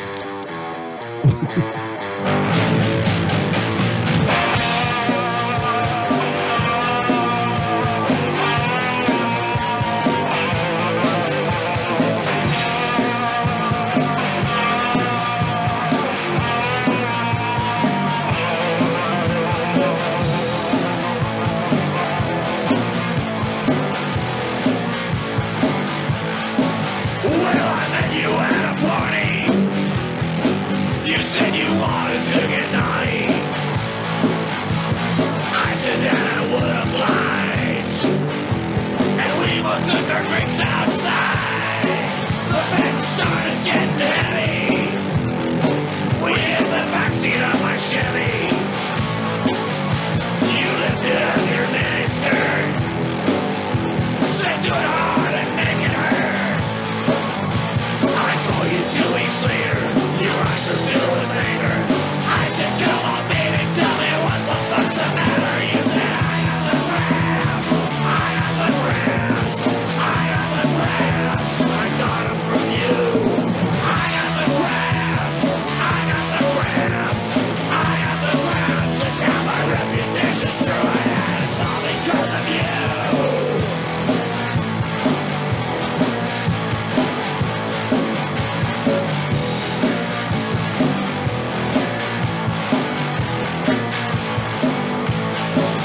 Well, I shake my cock, I shake my balls, I shake my ass, I shake it all. I got the crabs, I got them from you. I put some fucking ointment on, it's been 2 weeks until I'm done. I got the crabs, I got them from you. I got the crabs, I got the crabs, I got the crabs, I got them from you. I got the crabs, I got the crabs, I got the crabs, and now my reputation's ruined. It's all because of you.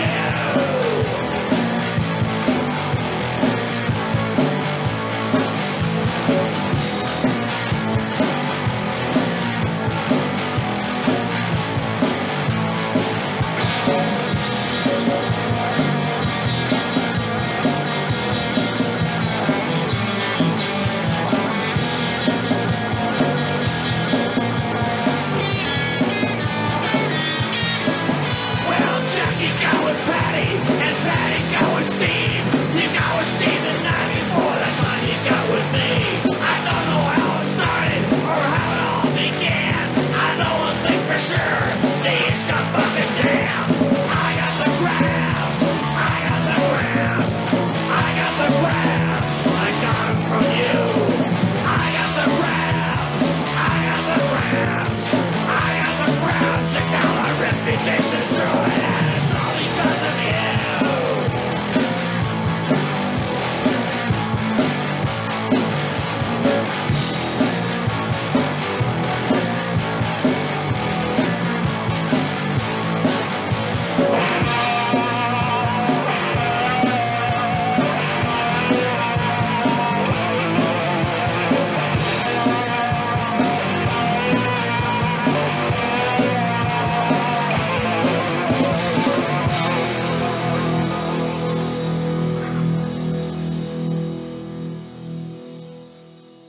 You're listening to chaoticradio.com.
rejected by all those who would sink to the lowest levels of humanity.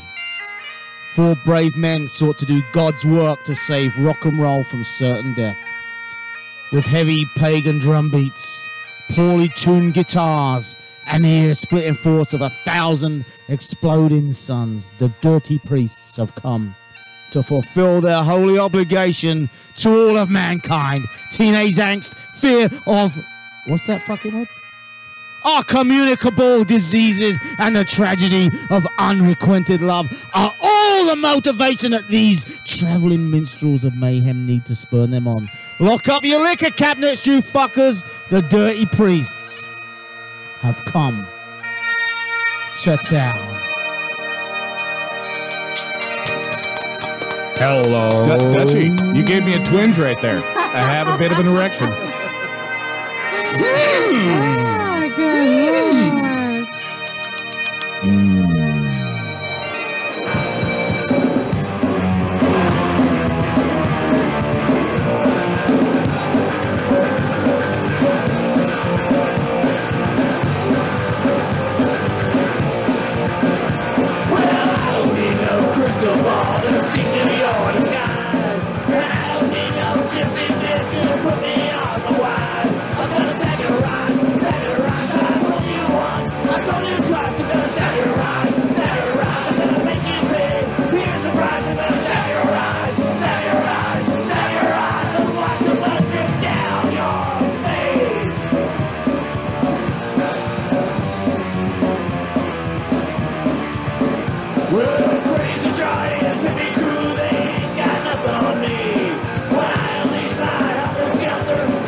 Category.com, that was Stab Your Eyes by the Dirty Priests. That's what they're going to do if you tell what happened in the confessional, right? Exactly. Don't you tell. You can't stop yourself, can you? No. If you do something dirty and it's a secret, yeah, it's going to get out. That's why I've been in the bog for the last 10 minutes. I was a Catholic school teacher. I probably shouldn't say this on this show. I know you said you used to touch yourself to some of the Catholic Oh my boys. God, I did not say that ever. You didn't? No, I did not. No. They used to touch you. Maybe. Did you ever fantasize about slapping them on the back of the hand with a ruler? I got slapped in the back of the hand with the ruler. When I went to Catholic school for a long And then she turned over. At arm's length. Yep. Yeah. Is that a Catholic thing to do? Slap on the... They slap you on the hands, or she'd slap you on the back of the skirt and then on the back of the leg and go, "Ooh, I missed your skirt. Sorry, I got your leg." And it hurt like hell when you're 8. Mm-hmm. Yeah. Doesn't feel good. Yeah. Nuns, the worst. Nuns. It was the same at our schools, wasn't it, Jimmy? At Church of England schools. There's no fucking difference. Come on. We had this teacher that used to... Remember the big wooden blackboard eraser thing? Oh, yeah. They throw them at you? Oh, this guy was brilliant. He'd throw them at your head and miss you by like fucking couple of millimeters. Yeah. You know? We had a nun like that. She'd throw chalk. She'd throw the eraser. It was inches when I was at Really? school before we went metric. Yeah. Yeah, I just for the American market. Oh, when I was a Catholic school teacher, I'd get mad. Okay, hopefully none of my students were listening. I'd lift the desk and I would drop it. And they would all shh. I can't imagine you as a Catholic school teacher. Yeah, and a Catholic school librarian. Whoa. Wow. We've talked about that glasses. before now, haven't we? Yeah. I really don't know what to do with that. I want to say it's hot, but I couldn't do it because I swore going to Catholic school that I would never send my kids to Catholic school, and then it didn't work. Nope. Nuns. What movie? Yeah, that was that. What? Yeah, Highlander. Yes. What? What are you laughing at? What the fuck? Because he said nuns and you said Highlander, and you guys both got that's it. what he said they were in the church. Yeah. Nuns. He No said it sense just of like humour.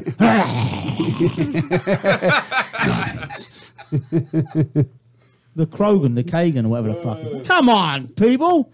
I do a fucking director's cut with Rich Kenyon on a fucking Thursday night. I have to know my movies. Yes, I'm not allowed to swear on that show. It's difficult. Really? Sometimes. Why not? Because it's a real show. It's not a fucking couple of fucking jokesters behind here with a bunch of drunks in front of us. It's not like our shows, right? Fuck no. Is it like a proper one? Yeah. Fucking There's hell. some proper shows on this radio station. You just don't. I just don't tune in when they're No, on. exactly. No. I never used to. Why would you? That's what I thought. And then I became like part of the station. Yeah. Hey, it's what it is. So musically, you got all this shit lined up to do. Yeah. Right? Are you really going to do it? I'd like to think so, yeah. So what's stopping you? Me mum. Between the She four won't of let you. me. No, but seriously, between the four of you, you said you got loads of fucking music. We got a lot of songs. Yeah. So what's yeah. stopping you getting and recording it? You record it yourself anyway. Yeah. Right? It doesn't cost money to record it. Fuck it, don't. Yeah, we sunk some money into that record. So. Yeah. Yeah, Did you? It never kept going out. Yeah. Because we've had bands in here who come in and go, no, we did it for fucking $500. No, Cheap. no. Yeah. It just kept going. Every time we'd go, it just more money. Because Those bands probably had like a Pro Tools program on Yeah, their exactly. That's computers. exactly we what don't we did, have, yeah. we don't have any of that. We went to somebody. to We got a real good studio. sound out of it, to be honest with you. I don't think we could have did that with Pro Tools. It does sound good. We did use Pro Tools, but not just Pro Tools. Are you going to do any vinyl? I would love to do vinyl. We just haven't quite got that I think worked we out would yet. have to remaster it to do vinyl. Yeah. So Again, like this thing I was talking about, hopefully we can get in the studio and record with, Ricky from Red Flag, and we were talking about maybe doing a split single with them, vinyl, Dirty Priest. There's a lot of bands do splits right now. That's really good. Yeah. It's a good, and hopefully we get distribution in Europe, through Red Flag, distributing it there, and we'll try and throw a few copies around over here. You've only been together since you said 2012. Yeah, right? yeah. Have you been out of state and done anything like that? Or not once. No tours? No. We're shrinking violets, really. Yeah, schedules. Yeah. Well, we've all got our regular day jobs. Other bands? Families. Wives, kids. Well, in his case, no. But This is my wife. Her name is Pamela. Rosie Palm? Yeah. Manuela. Consuela. Okay, now it gets worse. I know. So you're trying out, fuck it, I'm not going to I ask can't any more take them anywhere, questions, Kat. honestly. It's all you. Honestly. No, I personally, I'd love to be able to go out and just do a Cat's bunch drunk. of shows. you Cat's know? getting there already. Look. Tuesday afternoon. Yes, Tuesday afternoon. You want to get out there and do that? Yeah, I'd love to go out and do more shows. I really would. And I think we bloody well should. Well, any promoters out there hear that, the Dirty Priest want more shows, hit them up. Hit me up and I'll give you their information. Wonderful. That's what we want. Well, like that's I what we said, want. the quality of your music's good enough. Thank you, sir. I appreciate that. It's just getting that time, and I understand that, It's a bugger. Life gets in the way. I don't know. Yeah. It does. But that's because sometimes we fucking let it. We just gotta go, fuck it. I'm doing it. You know? This is true. I mean, that's hard to do sometimes, though. Oh, shut up. What is hard about it? Responsibilities. Oh, yeah. Okay. I've got a dog. Yeah, it's called adulting. Yeah, well, you know what? Exactly. You got a dog. It's the worst decision we ever made was being adults. Yep. When we were younger, we wanted to be adults. Now look at us. Yeah. So, or you work for a company that makes you commit to servitude. They don't give you many days off, so you have to take FMLA. Yeah, there's to do not something much you like can that. do about that. I work for Union Pacific Railroad. Yeah. Servitude. Mm-hmm. Yeah, there's certain things. Okay, you've got a real excuse, but the other three haven't. They all do. No, I'm kidding, gentlemen. Don't get so fucking serious on it. I'll just fucking leave you with Cat. I'm gonna be serious face on now. But no, I'd love it. I'd be quite happy with just doing like a couple of gigs a month. 2 or 3 gigs a month. I'd be fucking happy as fuck with that. But going out would be cool. Yeah. Did you go out and see other bands? And I'm not talking about local bands, because one of the things I love to do and do it non-stop is go and see bands. I mean, I love it. Yeah. And it's what local bands do you guys like? I'm not talking. I'm sorry, Kat. I mean, I'm not talking local bands. I'm big talking. Bands? Yeah, whether it be Hollywood Bowl or whether it be the Observatory. Me and Jimmy Any just band, actually went to go see Rammstein at the T-Mobile Arena. Rammstein, I know they were playing. Holy hell, that was a wonderful gig. I've never never heard of them. seen anything Power, in my right? A lot of power? Never seen anything like that in my You life. ever heard of Rammstein? Look No, them up. Are they a metal band? They're a German metal band. They're German like metal, industrial kind metal. of thing. Yeah. If you get Kraftwerk and Ministry, together, Kraftwerk and Ministry. Lost me. That's kind of fucking lost me. I went to see him probably 15 good years shit. ago. It's good. I saw him in London probably 15, 16 years ago. And, you know, I've been going to shows since I was 11. Rammstein was the loudest fucking gig I'd ever been to. Shakes your bones. But not only was it loud, it was crystal fucking clear. Like you got your headphones on and you're listening to the CD. And the pyro. The pyrotechnics is fucking they have the pyrotechnics in it? It's unbelievable. It is probably the best show I've ever seen, and I've seen a lot of fucking shows. The singer and guitarist have the fucking flame shooting out 30 feet off their fucking I might heads. have to go to a show just for that. It's shocking. If you get the chance to see Rammstein, they are amazing. I like entertaining bands. This is a very entertaining band. Also, a while back, me, Jimmy, and Jerome all went to go see Slaughter and the Dogs at the Whiskey. That was a great show. I like Slaughter and the Dogs. I haven't seen them since '78. Right? I'm surprised you missed them at the Well, I Whiskey. bought tickets for them at the Observatory. They played the Constellation Room, but it was one of those drunken nights when I bought, or there was another drunken night after I bought the tickets. I bought tickets for another show. Yeah. And then I got the reminder, you're going to see Slaughter and the Dogs and you're going to see Stiff Little Fingers in 2 different places on the same night. So I make that decision, you know? Yeah. But, you know, bands like that come round not often enough, but often enough that you can see them. And, of course, now we've got this great fucking thing as being old bastards, what we are, right? Yeah. When now everyone's hitting, and you just hit on it, everyone's hitting their 40th anniversary tour now. Yeah, they are. Right? So they're all coming out. The Dam just did it. Stiff Little Fingers are now. Oh, is that The why they're Skids all are going coming out. out? 40th. Fucking hell, Yeah, they're really? playing Rebellion and all of that. They're doing their 40th anniversary. The Addicts, too. Yeah, The yeah. Addicts no, are doing that, too, and yeah. So we've got lots of bands to look forward to, all coming out of nowhere with their 40th anniversary tours. Not so much your Addicts and your Stiff Little Fingers, because they're playing no matter what. Yeah. But bands like the Skids, and I even read about the Rosillos recently getting together. Oh, And there was a big thing saying these fuckers shouldn't even be doing it. They're doing it based on the fact that they're trying to make money out of a 40th anniversary. They haven't played live for fucking years. I'm just throwing it out there what the story was. Don't look at me like I'm the... No. Right. But so expect a bunch of bands who haven't played for 25 fucking years to all of a sudden go, here we go, let's make some I was cash. wondering why there were so many bands coming out. That explains it And all. that's it. Personally, I wish the fucking Stranglers would come back out here. They never come out here. Not the real Stranglers. Not with Hugh. But I tell you what, right, when Hugh left, I couldn't have it. No, neither could I. I couldn't have it at all. With that geezer, that he was a like proper no more heroes anymore. Fuck off. You're singing too much. But with, what's his name, Barry from the Toy Dolls?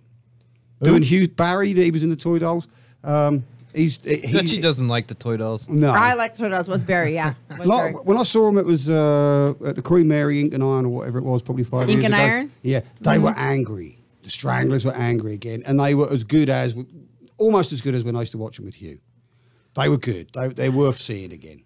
You know. Yeah. Yeah. Honestly, I get because I was like you. I couldn't. If I go and buy a ticket and that's shit, I'm fucking blaming you.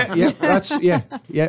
Because they were one of my fucking favourite bands. Yeah. I mean, I got lucky. I grew up in Aldershot's right next door to Guildford. Yeah, you're right there. And that's where they grew up. Or they didn't grow up. They came from everywhere around the fucking country. And Jean-Jacques was from France. And they went to university, at the Surrey University. And that's where they became the So you were disappointed when you saw them? No, fuck no. Well, the only time I got disappointed, I went to see them at the Key Club. When you came, when you were here? Yeah, here. I was disappointed when I found out JJ was French. Why? He looks French. Belgian. I just Fucking hell, I thought it was Belgium. That's a good one. But no, so I went to see him at the Key Club, and I didn't know that Hugh Cornwell was no longer the singer. So and it was empty. Right. Americans are not into the Stranglers. No, they've never been. Right, so I go home and I fucking get up front, and I was fucking wasted. I was just going through the divorce. I stole a Corvette for the night. Nice. Went down to Sunset Strip, yeah. And I was full of fucking anger, and they get up and they start singing, and I fucking standing right underneath him going, "You're fucking useless, you're not fucking the Stranglers," and I got kicked out. Nice. And I tried to get back in. I actually got back in. I said to the guy, "I'm sorry, man, you're not a big Stranglers fan, didn't know that," and they let me back in. And I watched it for about half an hour and then left. They forgave you. Yeah. They did. They forgave me. They were nice. They That were doesn't really... happen usually. No. Usually you just get kicked out and you're done. But I still would. I'm sorry. It's like saying, go and see the Rolling Stones. Jagger's not the singer anymore. Yeah. That's to me disappointing. how big Hugh Cornwell was for the Stranglers, you know? Yeah. And I always love it. Whoops. Look at that. That was a good That was a really good catch. I saw that. Because you always had He's got drinking problems. You had like JJ and then Hugh and then, Dave Greenfield off to the... Right. So you had no focus of the bit. There was no singer like a lot of bands. Yeah. It was just them two angry bastards, you know? And again, Great. we're let's be honest, right? Original punks were so full of shit, right? I mean, here we are not liking bands like Pink Floyd and Yes because of their long solos and their endless keyboards, but we love the fucking Stranglers. Oh, we love the Stranglers. Even though they did the same shit. Oh, yeah. Right? Yeah, but I agree because some of it's kind hypocritical of motherfuckers we were. It was a bit They more, have it was a boring bit more moments, too. aggressive, and it wouldn't put you to sleep. I think that's probably why. Always the sun. I like that song though. See, again, the Stranglers, they're one of them bands that evolved, you know, like the Clash evolved and the Damned evolved, and every album was slightly They different. evolved into a bunch of boring bastards. That's my opinion. I fucking stopped buying that shit because I wanted to hear your fucking punk music. I was a punk rocker. I like punk music. And then you start giving me It's Nice in Nice and Golden Brown. Yeah. Fuck off. See, for me, Fuck off. I It's did not that punk. with, like I bought London Calling when it came out. Didn't buy it. I put it on. I'm like, what a fucking pile of shit. Yeah, exactly. And I didn't play it again for another year, 18 months. Did American bands do that? And then I loved it. There's been a lot of them that done that. Yeah? Oh, yeah. Who? Where do I start? Look at Metallica. No, American punk bands. Remember, American did punk you get American punk bands? And I'm just going to throw That a did what? name That did out. what? That went from being a punk band to evolving into a pop band or a band playing unpunk-like music. TSOL. Social Yes. Distortion. Social Distortion. Oh, I can't Rancid, stand. I Green think Day? they're fucking the most overrated fucking band in the world. Who? Social Distortion. Fucking pile of shit. Here, Can't here. stand them. So that's my little rant over. I don't know. It's an interesting question, if you like. It's true you though. know, Yeah, because Social Distortion. Bands evolve. Rancid. Green Day. Green Day. Yeah, I don't even consider. So yeah. But let me ask you something, because I did the same as you. London Calling, didn't buy it because I thought it was shit. Today, I fucking love it. Love it. Oh, yeah, yeah. Right? Because we got older and more boring and more appreciative of the music that they created. Yeah. Right? Yeah. I still wouldn't want to play that kind of music. I still want to play what you play. Yeah. When I hear yours, that's what I want to play. Yeah. But you can listen to it and accept it now. Oh, yeah. Yeah. Big time, yeah. But at the time, I was an angry little fucker who wanted to... Not angry against the world, angry that my beloved Clash went soft on me. Yeah. Because the first album and Give 'Em Enough Rope, excellent. Yeah, nothing but hardcore. Not hardcore, because that word changed now. You know? Punk Yeah. rock. Yeah. Real punk rock. Real punk rock. And then all of a sudden it's like Brand New Cadillac and all that. What the fuck is this shit? And so I couldn't play it for 18 months. And then I put it on and I'm like, actually, this ain't bad. And it grew on me. See, again, I think of certain songs now. I'm thinking, how hypocritical are me and you right now? Because we love Give 'Em Enough Rope, right? Yeah. Julie's been working for the drug squad. Fucking pussies, me and you are. Yeah. Right, yes or no? Man, we run out of time already. No. Yeah. Can we come back again next week? I tell you what. I'll schedule you guys back for sure.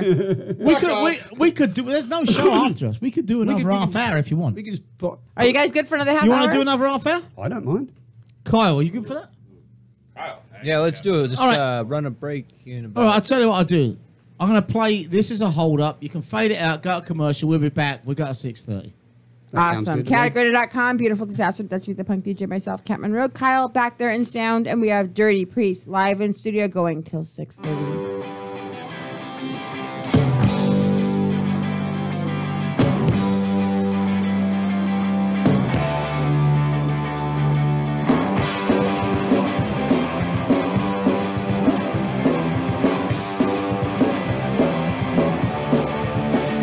After 20 years of working my life away, and I'm breaking my back to earn my pay. I give the misery, that's what I need. Was to take what I want, and I had to steal a soul that will be the hands of a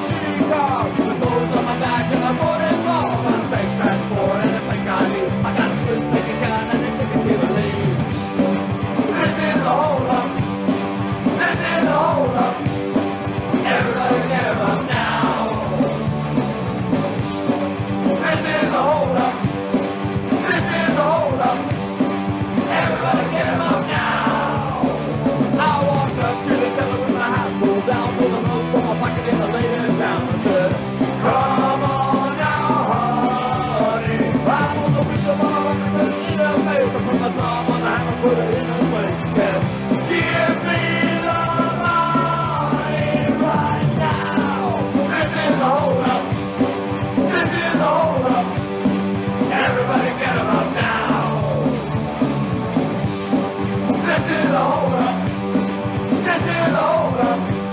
Everybody get him up now.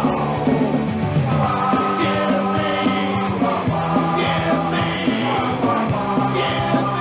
the body.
Don't let that guy you call the boss interfere with your entertainment. Chaotic Radio, chaoticradio.com.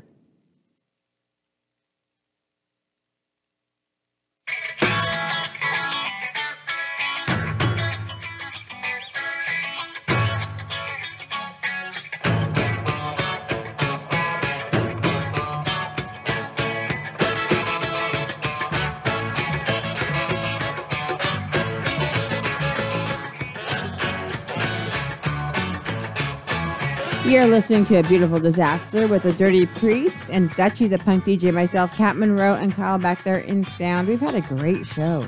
We're going till 6:30, right? Yeah, ain't often we do that. Yes. No, yeah, ain't often we do that. We got lucky that a Tuesday show moved. Yes. To another day. So we've got the option anytime. We don't tell the bands before we can go longer just in case we fucking hate like you or not, exactly, yeah? If we like you, we're like, we'll go to 6:30. And you know what? Look, the fuckers have got alcohol everywhere. What's up? You drinking? Oh, yeah. Well, I'm driving soon, so, what the fuck has that got to do with it? I can't say that on the air. Well, I took his empties. He's being. There's a bottle. You want some water? There's water right there. A bottle of tomato juice, did you say? Water. Bottle of water juice. I'm good. I've had enough water for a while. So no, before we went to break, we were talking about our bands change and you know, we change. We change, you know. Oh yeah, I don't have the same opinion as I did when I was 14 or 20. Of course not. You know, we think we. Even though when you're like 14 or 20, you think you know it all. Oh yeah, right. You know everything. Oh, when I was 23, I knew every fucking thing. Yep. You know what I thought I did. The funny thing is, when I was that age, I thought faster, the more hardcore, the more better it was. But this is the best band that I've ever been in with all these people and the shit that we're playing. Well, it shows you guys have been together 5 years, and like I was telling that you earlier, we don't have many bands on the show that have members in it for 5 years in a row, let alone the original members. Yeah, and you guys must. Obviously, you get on together and you have a laugh together. Oh, we have a fucking great time. Yeah, did you barbecue and shit together? No. I mean, don't like each other. Maybe that's the secret. I wouldn't want them over my house or anything. Fucking hell. He's a vegetarian, so what are we going to barbecue? Who's a vegetarian? Jimmy's a vegetarian? No. Go ahead and deny it, Jim. I will deny it. I'll deny it to the hilt, mate. No, I like bacon. Turkey bacon, because that's vegetarian, right? No, I don't. What kind of meat do priests eat on Sunday? What do priests eat on Sunday? None. Oh, good Lord. I like that one. I'm stealing that. I'm repeating that on my Thursday show. But yeah, obviously you get on, right? You don't, seriously though, you don't live close to each other. Nah. Him and I cohabitate. Yeah. You live with him? Not in the biblical sense. It's platonic. It's platonic. Yeah. It's platonic. That's where the fucking name came from. You live on the grounds with him? I do. He does. On the grounds or in his room? In a room. On the grounds. With another dirty priest? With another dirty priest. All right, that's fair enough. I'll ask no more questions. We were actually cohabitating before them, though. I used to live with him. Did you really? Yes. You're a dirty priest. He's a right slag. Yes. He's doing it. He's doing a tour. I do what I can do when I can do it, you know? Is that the only reason you're in the band? Probably. Hey, whatever it takes, right? Exactly. What instrument do you play? I play the bass. Oh, that's the easy one to get rid of as well, the bass player. Yeah, I'm very Because replaceable. no one gives a fuck about bass players. And Not this guy. dirty priest. I Googled dirty priest. When a string or elastic is tied around the penis in hopes of making a crude form of birth control, often forming a black ring around the constricted part of the penis, resembling a priest's collar. Yeah, I definitely gave her dirty priest last night. I don't need any kids. Does that work? Well, that's a new one for me. I don't know if it works. I don't know, but there's only one definition. But I do know that this is Urban Dictionary we're reading here. I do know that you can put your own definition on there. Urban Dictionary, you can? You can submit your own, yeah. Right. By the way, I really like the sign in the toilet, the no fap zone. It's the no fap zone. That's great. I violated that. Did you like the There is semen everywhere. Did you like the so when we go in there with the ultraviolet light, we'll see it. You might be pregnant. Oh, God. Dutchie might get pregnant. I don't fucking wipe my ass across the floor. What are you talking about? like a dog? There was already a spot under the And then I'm sign. thinking, hang on, even if I did, could I get pregnant? Don't touch the doorknob. You I'm might pretty be able potent. to. I'm pretty potent. Fertile Myrtle. Fertile Myrtle. I'm gonna play. I think we're gonna have time because we come back for half hour more, right? I think we're gonna have time to play just about everything on it. Right? Can we do tween right and wrong? I think that's a good one. I have And a it does- question and it does a about good that play. title. What is tween? Because tween is like a. think- Tell me tween right and wrong. What does tween mean? Hang on, I want to ask Kate. What's tween mean? I thought tween was like not quite a teenager, and I'm thinking Dirty Priest. So my I'm mind's thinking going it other means places. Between. Yeah, Between. it's between. It's just short for between. Betwixt. Betwixt. Betwixt one's I buttocks. think you'd have got that question right 2.5 hours ago. Maybe. Yeah. I'm just saying, Kat. You know what? I think you abuse the alcohol now. Hey, red wine is a religious thing. That's right. Sacramental Right? wine. They give it at church. That's the- Sacramental that's the- wine. They don't give you a fucking bottle. The dirty priests do. That's the blood of Christ. It's Jesus. That juice. depends on the church. Yeah, that depends on the church. This See, is I grew true. up in Paris. They give you bowls. Heaping bowls of meth. In the church. In the church, yeah. Meth for Jesus. It's called a fucking dead cornfield. Actually, that It's not meth is a actually cracker church. that they give you. Where is that coming from, by the way? I've been trying to figure this out this whole show. That's God. I like it's the voice of reason. Feed yourself. Kettle's on. No, it's not. It's the ghost in there because you dirty bastards are. CakeRadio.com. You know what? I don't think we only gave the fucking phone number out once. So if you didn't want to call, we fucked you over. 909-360-8330. And you can watch it on YouTube. Yes. Go onto YouTube and just search Chaotic Radio. And just to let you know, the moment the YouTube feed finishes, it's there forever, and you can watch it 24/7. Awesome. So you can watch over and over and over again. And you can click it, share it, and throw it out on your website, and everyone can watch that shit. Excellent. I'll post it up to Pornhub tomorrow. Yeah, you Yes, know, please do. we're quickly sure you getting get our some hits. technology in the studio way above, but now we've got to bring the bands up with it, you know? Yes. Yeah. Next week we got Ross Lomas from GBH And Jack Excellent. Grisham. and Jack Grisham from TSOL. Yes. That's fucking impressive. I'm impressed. Yes. And we could talk about TSOL and what we were just talking about today. I was like GBH. I remember going to see them at Norwich Gala Ballroom, right? And it was a good venue. 'cause Ballroom. The ballroom. It sounds like we're going to see that the GBH carpet at a place? ballroom. The ballroom. But it was great because you had the stage and then there was seating behind the stage. Is that the place with the carpet? You could sit behind the band and watch them. And me and my mates were there watching them, and then GBH started kicking the fuck out of each other. Oh, It the was seats great. were like all the way around? Yeah, there was like about a dozen tables behind the stage, you know. And I don't know why they started fighting, but basically, like I think, you know, the guitarist punched Colin, the singer, who fell into the drum kit, and then the drummer got pissed off and he piled in. And then basically three of them were kicking the fuck out of each other at the Gala Ballroom in Norwich. And what's his name, the bass player, was just carrying on. Like, That's Ross, right? That's he right. was right, just like looking around, just going, oh, here we go We'll have to again. ask Ross about that next week. That was great. Yeah. I'll never That forget figures. that. That's Ross. My It's knees on fun, business. you know, it's funny doing the business that we're doing and never being expected to be doing what we're doing, you know? She didn't, I didn't, you know? I mean, we just met by kind of chance in the fact He that had me on as a guest. you were on as a guest. And then yeah. he liked me. A lot.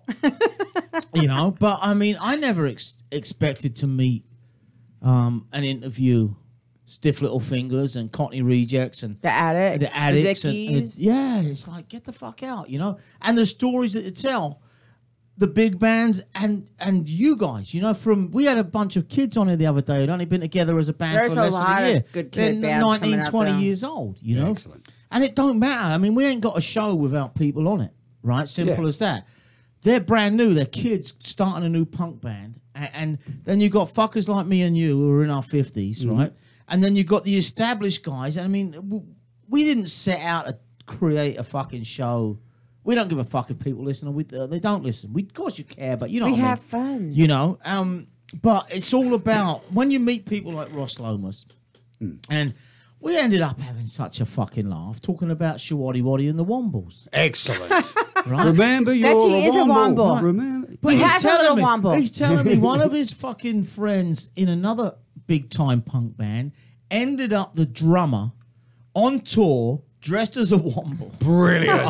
Now, see, you know what I mean? And he's like, this guy's going, you're fucking kidding me. You know? I am Orinoco. Exactly, you know? So you don't know who you're going to meet. You don't know where life's going to take you. I love that. Yeah. I love that. You know? I love where life's taking us, though. Yeah, I want to thank you, and I thank a lot of the bands that come on. I think your music, you tell me, because you're 3 Americans, you got an English guy. I don't know who writes your music, right? And I don't want to know while I'm saying this. The 2 bands I heard, and just in those couple of songs, and I listened to those first ones a little bit more because I was a touch more sober at the time than I am now, right? Was Slaughter and the Dogs and the Saints. Of course, the Saints are Australian, they ain't English. But who writes your songs? Well, I guess I write a lot of them. Sean writes a lot of them. Especially the guitar, the music rather than the lyrics, because that's what was really jumping out at me.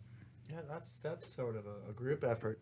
I'm sorry. Yeah, I write a lot of the songs, and Sean writes a lot of them, and it's a group effort. What comes out of the you know, I just show up with some lyrics and some chords, and then just whatever comes out of it is Where what does happens. that come from? Your lyrics and your chords? Fuck if I know. I just wake It up just and comes. shit That's just comes the best, out of yeah. me, you know. Yeah, but you also got to consider that Aaron, you know, you say a bass player is replaceable. This guy is not. He's a really good bass player. So we all put it together. We've wrote other songs where Jimmy wrote lyrics. We'll come up with an idea that we all get together with it. So whatever song we do write, he'll come up with the music and the lyrics, or I'll come up with the music and the lyrics. It comes a song with all of us. And where did you grow up? We didn't get there with you yet. Where did you grow up? El Monte, California, the end of the Santa Fe Yeah, we Trail. did get there, actually. Did we? Okay. Yeah, Well, because no, you're I about hear- halfway down your bottle of wine. At the time. I hear different. wine. I hear like I hear the Orange County kind of influence, or you know, the Southern California influence thing, and I hear the English influence. I hear both of it. Yeah. It's interesting though, because all of that conversation, you don't have anything to do with the music except for throwing the drum beat in there, right? Yeah, pretty No, I much. don't. You know, you laugh. Yeah. I'm not fucking. I'm No, not I joking don't. about it. I don't write any music. You know? I don't. I wish I could. But without the drum beat, there would be no music. No, but you know what? Like I said, I mean, there's a distinctive sound of guitars, right? And to me, it's very, very old school '77. Yeah. Through '87 original punk. You know, and I'm thinking there's an English influence, and it's not. Well, there is. The drums. There is still, you definitely, still- because when this first started out, I wasn't expecting this to happen. My experience was more hardcore music. I mean, Minor Threat. Like think about Minor Threat. No, I don't That was- like. I don't like Minor Threat. I know, you but that was Yeah. my experience. And then when we all came together, this is what happened. Were you in a hardcore band before this? Oh, many. Because I kind of Which turned bands? you on to a lot of '77 stuff that you hadn't really heard. No, before, exactly. You know, A lot of the stuff that we're playing now was stuff that I wasn't interested in. But you get older, and you know you're like, wow, I know that's great. The bands I was in before was Hatred, Black Mass, PFR. Probably don't hear about them. Can people Like dark still buy metal that type. stuff? Find that stuff and buy it? or Probably not? not. But if you ever heard of a band called OBS, Our Band Sucks. No. How about Antisocial? Antisocial. I have. Yes. I've heard of, Uh-huh. The drummer from that band, me and him came up from the same neighborhood. Okay. So yeah, there's a big history behind all that. We never did play Tween Right and Wrong, did we? No. Well, let's go then. Chaoticradio.com, a beautiful disaster.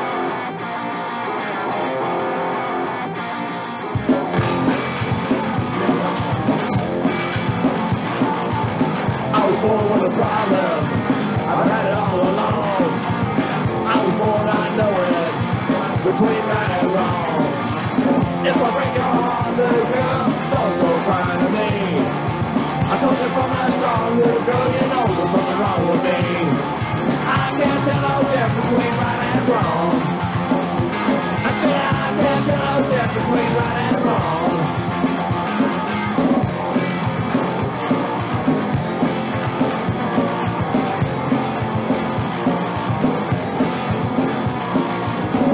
Two makes four, one and two makes three. I can't tie my laces and I know my ABCs. If I break your heart, little girl, don't go crying to me. I told you from the start, little girl, you know there's something wrong with me. I can't tell no difference between right and wrong. I said I can't tell no difference between right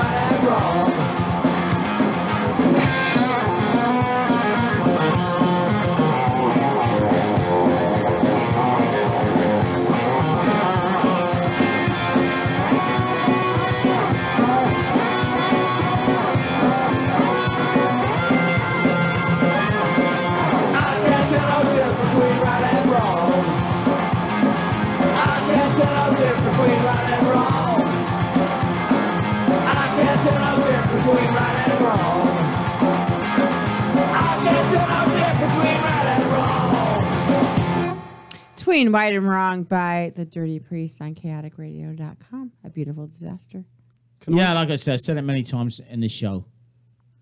If I had a CD player in my new car, and I don't put CD players. You don't have a CD player in your bitchin' Camaro? Why do you have a bitchin' Camaro without a CD player? It is a bitchin' Camaro, right? He's got it's a 21st century car, and everything's fucking Bluetooth.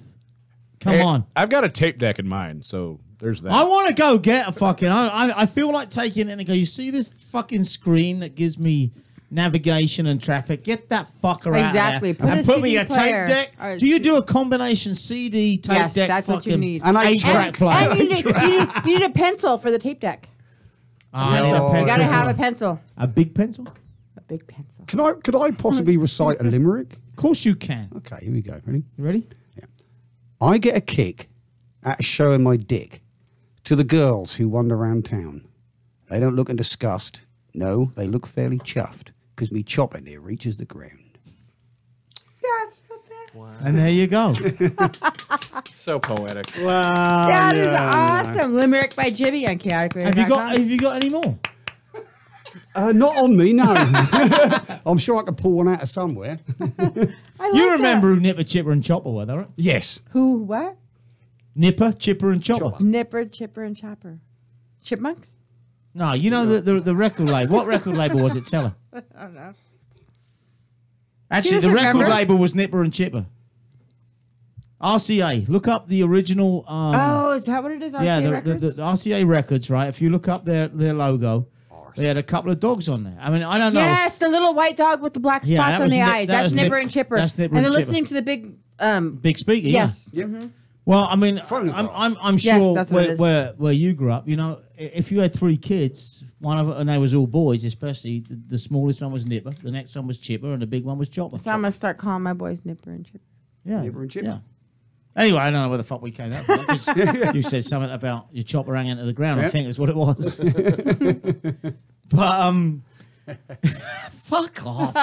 Now, Kat does an amazing job. I was talking to Ryan from the Black Lung Show about this the other day. We were talking about promoters. Mm-hmm. They did a show. Oh my God, he's got a guest that you ain't gonna fucking believe coming on his show, right? Can't remember his name. Right. It's Ryan. No, I remember Ryan. Oh, okay. Right? But fuck off. It's a big guess, but you can't remember. I tell you what, this guy owns a recording studio. Who is it? I don't know. If I looked at my phone, it would bring up who I researched the other day. Someone Rob. Halford. Zombie? All right. Williams. So anyways. We was talking about promoters. Schneider. Fuck off! Oh, I'm done. I have Rob Schneider's autograph on my butt. Show me. I don't believe it. No, Can we but- see that? I don't believe Is that you. possible? It's the butt of my jeans. Oh, I don't have so with you're me. gonna- Yeah, that you're sitting story in a just got studio. really lame all of a It's sudden. that, exactly. He You're sitting in signed a my studio with jeans while I was fucking wearing 5 them on my guys. butt, I got yeah. a fucking autograph on my butt. Show us. Of my jeans. Yeah. Yeah. I think we're all just interested in your butt now. Let's talk about that. Next time, have him sign your tits. Okay. All right. I will. Not your bra The boobs. with a Sharpie. Okay. All right. Don't tell us 5 years later. No. All right. Oh, my boob prints were on that window back Where? there. On Thursday. Well, no one's cleaned the glass. I see one. Look at, he's pointing him out. Was he in the studio? Yes, he was. And was he licking the glass on It the other was side? really hot. I got caught so off guard. I think I fucked up the See, that reminds me of that scene. Wait, in, point at him. I need to see it. You can see one. He's serious. Oh, you can't see him as well. Yeah, all right. I didn't know they were still there. That makes me happy. Get away from the glass. Don't be licking it like that. What were we talking about? Which sides were the boobs on? I'm not sure. I'm not sure where we were going with it. Yeah, Oh, bro, we're talking about promoters and how you do an amazing job and what you do. We were talking about 2 or 3 promoters. Go to the Doll Hut every Saturday, lunchtime, right? Starts at what time? 1 o'clock. Till what time? 7. 1 till 7. The Catanay.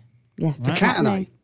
It's Saturday at the Catanay. Some guys were telling me last Right, week. so how many bands do you regularly have on a Saturday? About afternoon? 6 or 7. How often?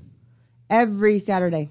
So how hard do you have to work? And I put this out there because I'm really, really like fucking proud. No, I'm to glad be- you're bringing it up you because know? it is a pain in the ass to book Saturday bands on a Saturday afternoon. How between much do you 1 and make 7. out of that?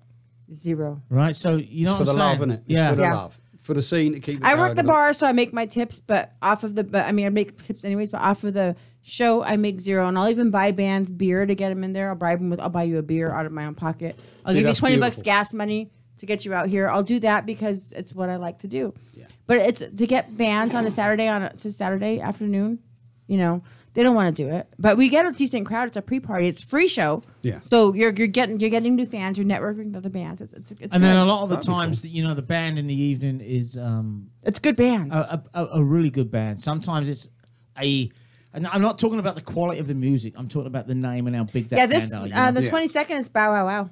No, it's Oh, not. wow. It's a cover band. Eh. It's Bow Wow Wow cover band. I don't give a fuck what anyone says. But you Annabella's not fucking singing. It ain't Bow Wow Wow. So give them any fucking name you want. Sorry. Is it still the guys from the Ants? No, it's not. It's It's not? a fucking. It's not Bow Wow Wow. And I don't give a fuck if I piss anyone off when I say this. You're selling know, fucking. so. You're selling fucking tickets to Bow Wow Wow, and it ain't Annabella, and it ain't the fucking band. There may be one person who played in that band. Sorry, you can, and I'll stand up for this in front of the owners of the bars, whether it's them or Sham 69 who fucking play that ain't Sham 69. Oh, that any one, of these yeah. fuckers. Come on my show, and I invite anyone who does that. Anyone who has these bands and sells the tickets, come and defend yourself and try and tell me. I understand you're trying to make a living, but this one of my pet peeves. Yeah. Fuck that. Yeah, that's false advertising. Oh, we got Sham 69 playing, but there's no one actually. Oh yeah, from but the so-and-so band. Oh, did- that one, yeah. No, but there's a lot of other Anyways. good bands that play there. Anyway, There's a I don't ton want of to go good there bands, because yeah. I'm trying to give Cat. But there's a ton of good thanks bands for that play what there. she There's a does. bunch Yeah. of bands. And this Saturday, who's playing there? Oh, Carpet, Whining Pussies. I can't remember who else, but there's a lot Whining of good bands. Pussy's great band. You know of the Whining Pussies? I've never met him. He's one of them back there in the sound booth. Did you know I've Carl was in listened the to Whining him. No, I didn't. I He's a like guitar your player. band. You guys are great. He's the guy with the mohawk. It's not up right now, but thank yeah. Brilliant. Yeah. They're awesome. No, I've listened to you guys online. Brilliant. Nice. Yeah, that's a great name. It was as well. funny because somebody came up and they were saying something along the lines of something about like basically trying to bash on the band, like, oh yeah, fucking whiny bands, da da da da da, and it's like you don't get it. We're making fun of people just like you. That's fucking great. Yep. Hey, did we play A Girl Like You? No. I don't think so. I think that's the only one we haven't played. Do it. Chaoticradio.com. When Dirty we do Priest. it, before we go there, when we do it, we're done. We're done? Yeah, it's 6:25, 6:26. The song's 2 or 3 minutes long, and then we're done.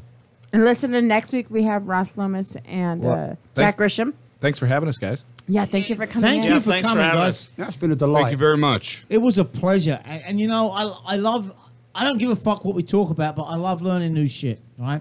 I love your passion for American sport. I know it's a punk show, right? And I know sometimes as Englishmen, Americans think we don't understand American sport, right? And I've been here 26 years. Some of it I do and some of it I don't. And it's definitely a totally different environment. But I love when someone gets passionate like you, and I saw it in your eyes, you know? Especially with the baseball. You're a big baseball fan, right? What's your team? Dodgers. All right, good, because you know, Los Dodgers. you know, The Dodgies. Dodgers, yay! You didn't say Angels.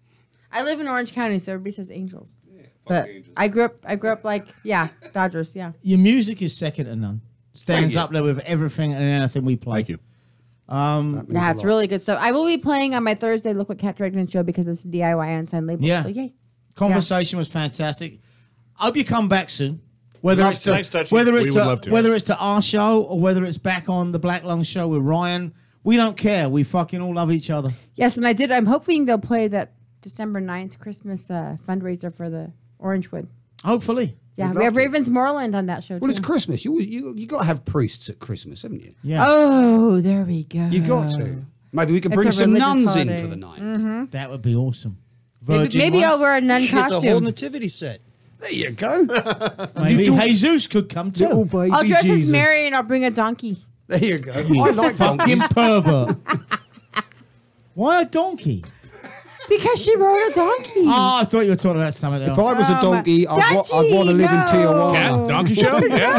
Come on, cat. What if it was an ass? Thank you, gentlemen. Cheers, man.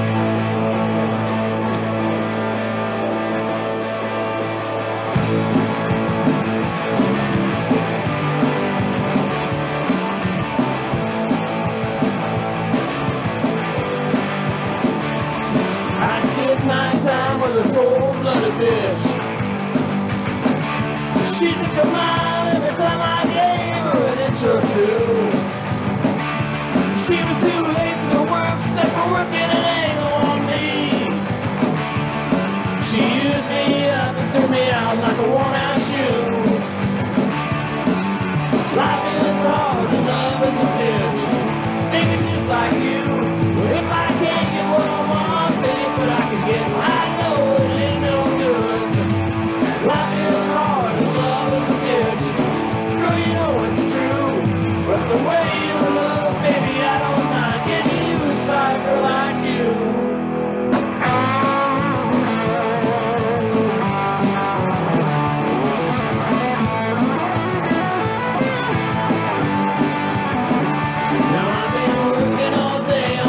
Line.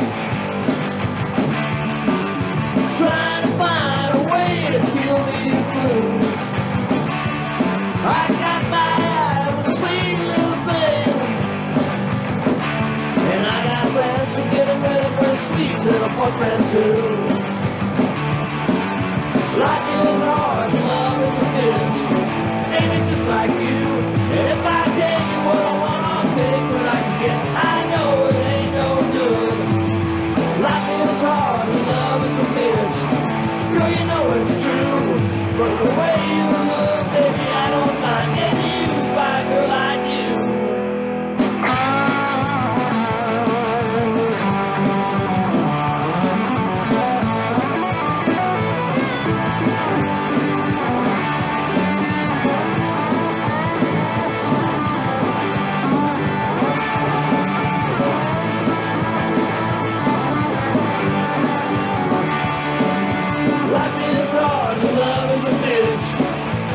Like you, and if I can't get what I want, I'll take what I can get. I know it ain't no good. Life is hard and love is a bitch. Girl, you know it's true, but the way you